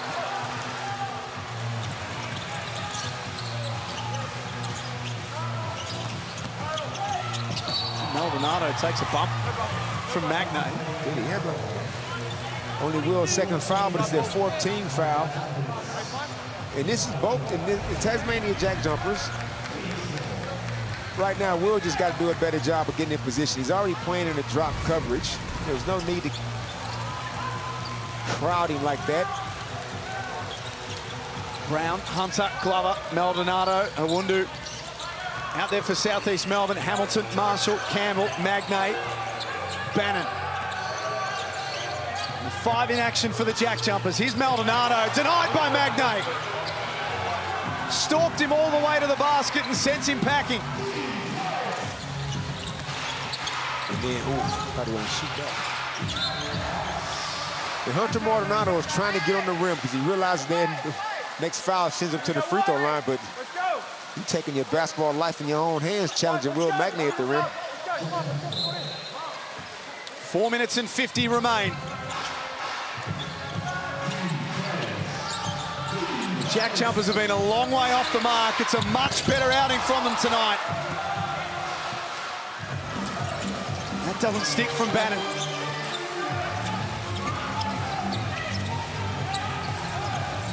Phoenix still trailing in this quarter. That's not going to help their cause. First thing you got to do is get Sobey back in the game. He's their leading, in fact, Angus Glover, their leading scorer with 13. And that's how you pay for overhelping. Not overhelp, but gambling. JackJumpers get a second look at it.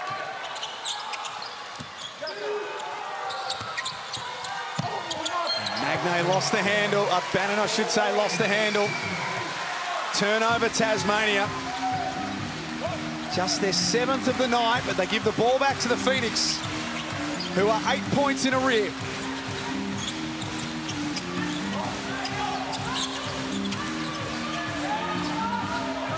A lot of stationary targets here for Southeast Melbourne. Owundu trying to create something. Maldonado.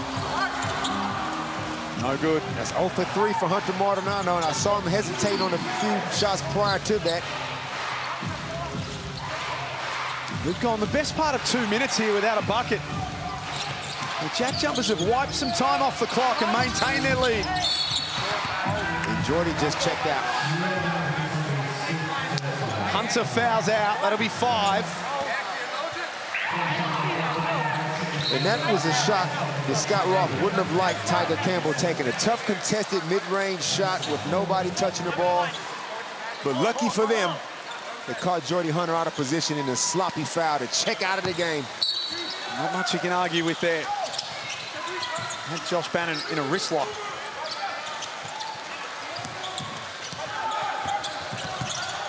Hamilton finding space, hard to come by. Owundu all up and in. Late shot call for Tiger Campbell.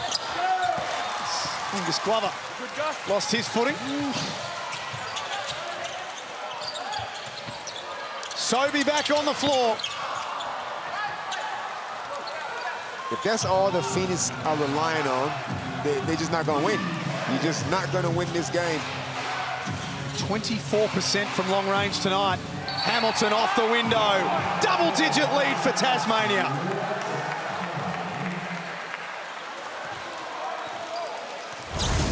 Great offense from Bryce Hamilton. Bad defense by the Phoenix. Where's Owundu lets him go baseline. And he's kissed that off the glass all season.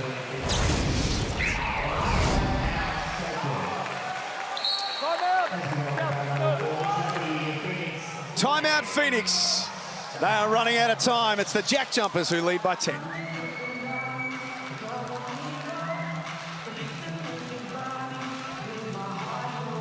It's looking pretty tough here for Southeast Melbourne. If that Adelaide game taught us anything, you're never quite out of the ball game. 10 points. It's not impossible with 2:42, Pete, but it's certainly very difficult. Oh, it's been pretty ugly in this fourth quarter, to be fair. And this doesn't look like the Southeast Melbourne team we've seen all season in terms of they've had numerous games where they've struggled to shoot the ball, but their defensive energy has not wavered. And I think in this game it has. Give credit to Tassie, but they do not have the same defensive intensity that if we can't score, you won't score. Yeah, and I mean, defensive intensity for sure, but also you see it looks like they're not really gaining any level of momentum. They started the game strong, but they've really trailed off. So if I'm calling it now, I don't see them coming back in this game. And you play a run-and-gun style. Sometimes you can run into this, especially when you're so trigger-happy from the three-point. We saw in the first quarter, sometimes it goes down, and sometimes it doesn't, Pete.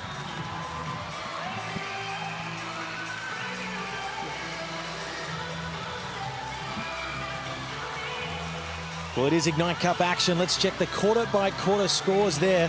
Right now locked at 2 apiece, a tie in that third and the fourth. Right now going easily the way to the JackJumpers. Let's see what the Phoenix have. And again, in this whole season, the times they've struggled to score, 75 points is all they have. They have not allowed other teams to run up the score, and Tassie have been doing that exceptionally well.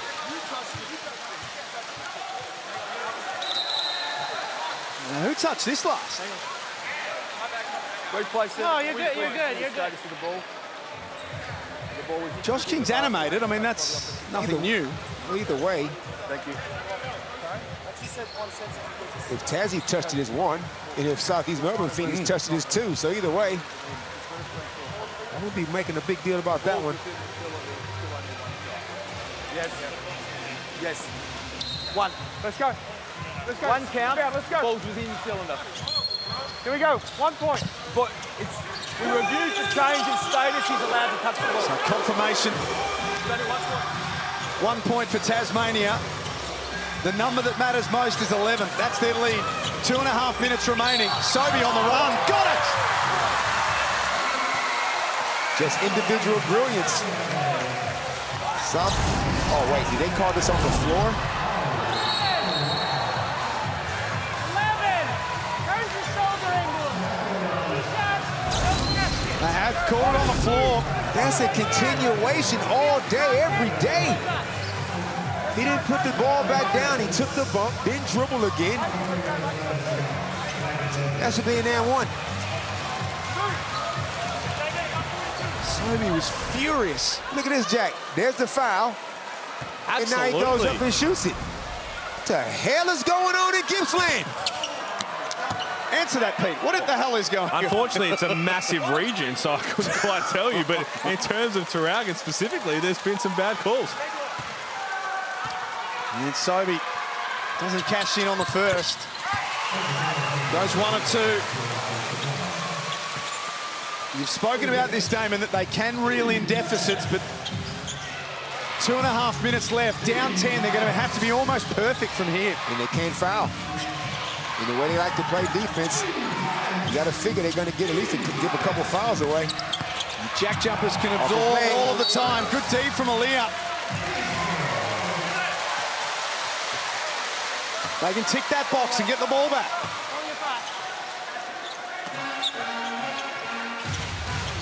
JackJumpers also can't afford the foul. There's free throws for both teams. You're about to get a heavy dose of 5-out basketball. Can you guard your man? Glover gave it up for Awundu. For 3. I don't know why they had 2 on the ball at one stage. But this is when Taz and JackJumpers just got to come down and execute. And they can take their time doing it. Time is still their friend. Provided they can score. Magnay with 4 on the clock. He's too big. Misses a bunny. Wow, couldn't have got a better shot than that. The drama builds in Gippsland. Block called on Marshall. Awundu at the line. Is there any reason that Will Magnay didn't dunk that? But Nick Marshall was always out of position. Good job by Wes Awundu, not settling. And Nick Marshall, his night is done.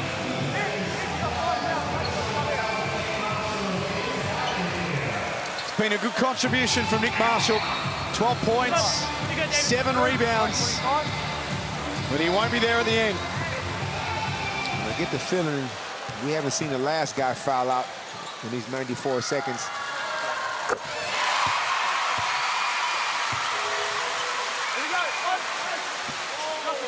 %86% from the line this season, Wes Awundu. Playing his 11th game with the Phoenix, a late addition to this team. I'm going to call this play. They're going to get it through hands. And it's going to end up with Bryce Hamilton in the ball screen at the top of the key. The last 6 points in the game have gone Southeast Melbourne's way. The JackJumpers desperately need a bucket. Shot clock winds into single figures. Hamilton's open. Bannon defers and goes himself. Wow. Tip-in misses. Layup first, then the Magnay tip-in. A minute to play.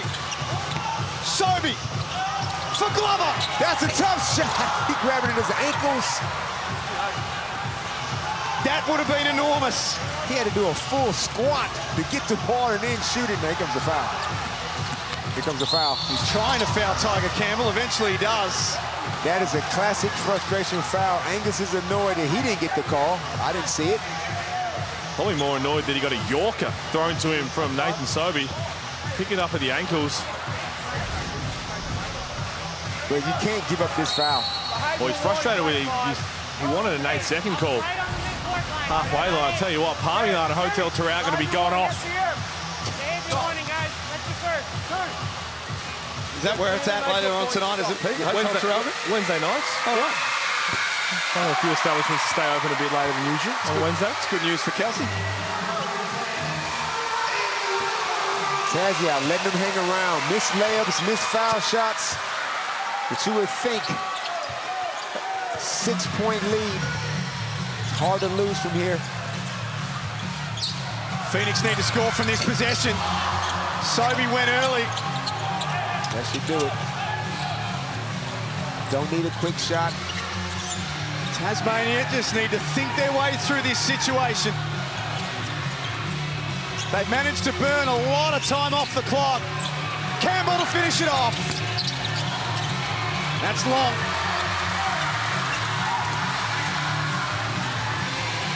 Mitchell must make this three.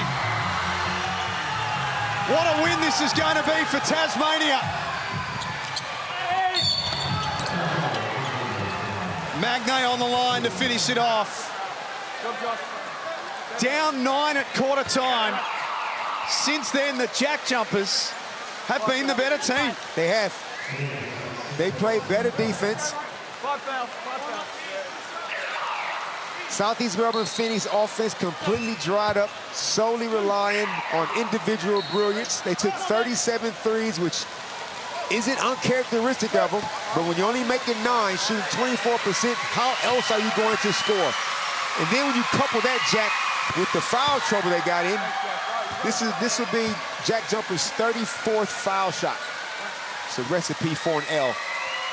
Their form coming into tonight was not good for Tasmania. But this win is a reminder of what they are capable of. Yep, 100%. Come off a good win against Melbourne United, the Phoenix. You can't relax. You can't relax against anybody in this league. I'm not saying they did relax, Jack, but I'm just going to question their method of how they're going about it when they're not making threes. 9 of 37 from long range tonight. I mean, they are, and we've spoken about it coming in, they are the #1 3-point shooting team in the competition. And that's fine when it works. But when you shoot 24% for the night, is that where they've been caught short? That's where they've been caught out short. How else can they get buckets? Now, it's been good enough all season to have them third on the ladder. But they've lost to Adelaide. They've lost to, well, they got Melbourne United. They split with Melbourne United. It's still a formula that can win you some games. I'm thinking playoffs. I'm thinking championship, though. And it's not reliable. Felix, you spoke about this pregame that for Southeast Melbourne to back up the Melbourne win, they had to get it done tonight. Well, that's what can happen, and unfortunately, you know, it sort of sours that win against United because this is one you validated here and you just keep on rolling. But now it's, you know, if they had a loss to Melbourne United and won this one, we wouldn't be looking at them in the same way. So it'd be very disappointing for them, but you can't take the shine off Tassie here. You three have got a lot to talk about post-game. We'll get back to you very shortly. Here's the quarter-by-quarter breakdowns. 3 of the 4 terms have been Tasmania's. Are they back in business? Is this the turning point in Tasmania's season? They go to Gippsland tonight and win 89-81 over Southeast Melbourne, a win that they desperately needed. They grinded it out the old Tassie grit and grind way. They got it done. You can see their defensive intensity to start of the game. Scott Roth ejected Ben Aaron to the lineup because he wanted that extra defensive bite from the very start. He got it. And they did enough, Jack. They did enough to win. It wasn't pretty, but this is how JackJumpers win games. So in the Ignite Cup, Tasmania go to 2 wins and 1 loss. Importantly, this evening, they won 3 of the 4 quarters, and these quarter wins might be the difference. You just got to get to the Gold Coast. If you want any part of getting some extra cash, extra 20 grand at the end of the season, extra 30, goes a long way, especially if you guys like Ellis Bigger, Patrick Ryan. I'm not talking about the rich dudes on the team, Jack. I'm talking about the youngins. Bryce Hamilton was superb tonight. He had 18 points plus 9 rebounds. He won't play for a drink on the Spirit of Tasmania on the way back. He's with Kels. He absolutely was amazing tonight, Bryce. Truly a backs against the wall win. You guys have lost the last 7 of the 8 coming into this one. How does that one feel to get back on the winners list? It feels great. You know, it's a much needed win for us. You know, we've been in a rough stretch. And, you know, we just came out and played JackJumper basketball, which is good for us. Talk about that JackJumpers basketball. It was real grit and grind, real energy from you guys tonight. How good does that one feel to come away with that and to get back into the groove? It feels good. You know, know, we just always come and want to compete, you know, be great on the defensive end and, you know, always rebound. And that's what we did today. And we were just an aggressive team today. Ben Air, Nick Marshall, they were the real antagonists out there today. They're a great group to have on your list. Talk to us about Ben Air and what Nick Marshall did tonight. Man, they do a great job. They always bring great energy and always, you know, playing defense. And, you know, they always bring that physicality and just, you know, great guys in the locker room and, you know, much needed for us for sure. Just a start for a run for you guys? Yeah, for sure. You know, we're going to keep building on this. Love it. Thanks for your time, Bryce. Thank you. Feel for Kelsey. She just ended up with someone's sweaty towel all over her shoulders. A bit to talk about on the other side of this. Beck, Pete and Felix are going to take you through to the end. Tasmania win tonight 89-81 in the Ignite Cup, presented by Disney+.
What a win for Scott Roth and his Tasmania JackJumpers. For weeks, people have questioned their toughness, their offensive ability, their defensive ability, and flat out whether they had lost the JackJumper style of basketball. Well, tonight, it was back in droves. The Southeast Melbourne Phoenix, the hottest team in the competition, throttled offensively. Yeah, I'm not surprised. I thought Tassie would come in here and show some real fight after the last couple of games especially, and they did that. And obviously Southeast Melbourne, I think, shot themselves in the foot, but credit Tassie, they hung around, said they had to beat them on the glass, and they did that. And for Tassie to keep Southeast Melbourne to 81 points, I think that's huge considering they're always averaging that, 98 points per game. So that's a huge kudos to their defensive effort tonight.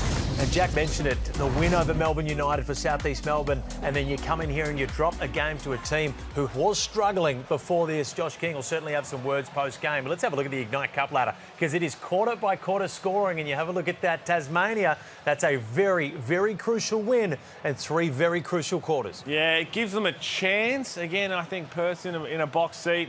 We'll see what happens from some other teams, but credit to them because they did what they had to do, and more so in the scope of the season, it's a massive win. And that man on the screen right there played a very, very big part in it. For Tassie, is this a bit of a turning point game? Jack alluded to it.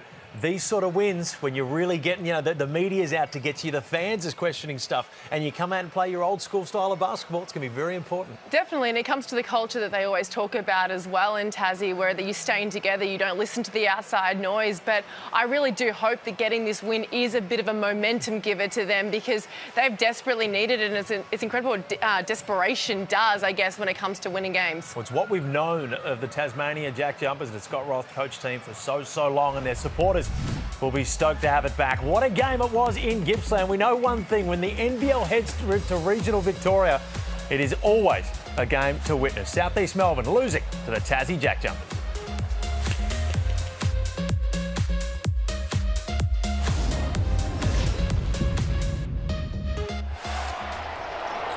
This program is brought to you by Hungry Jack's and Bunnings Warehouse.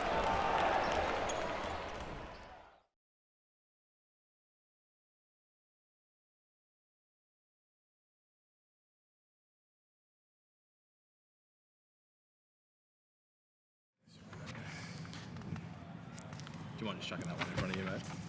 All good. Always good to come home where I was born. There's the left mic.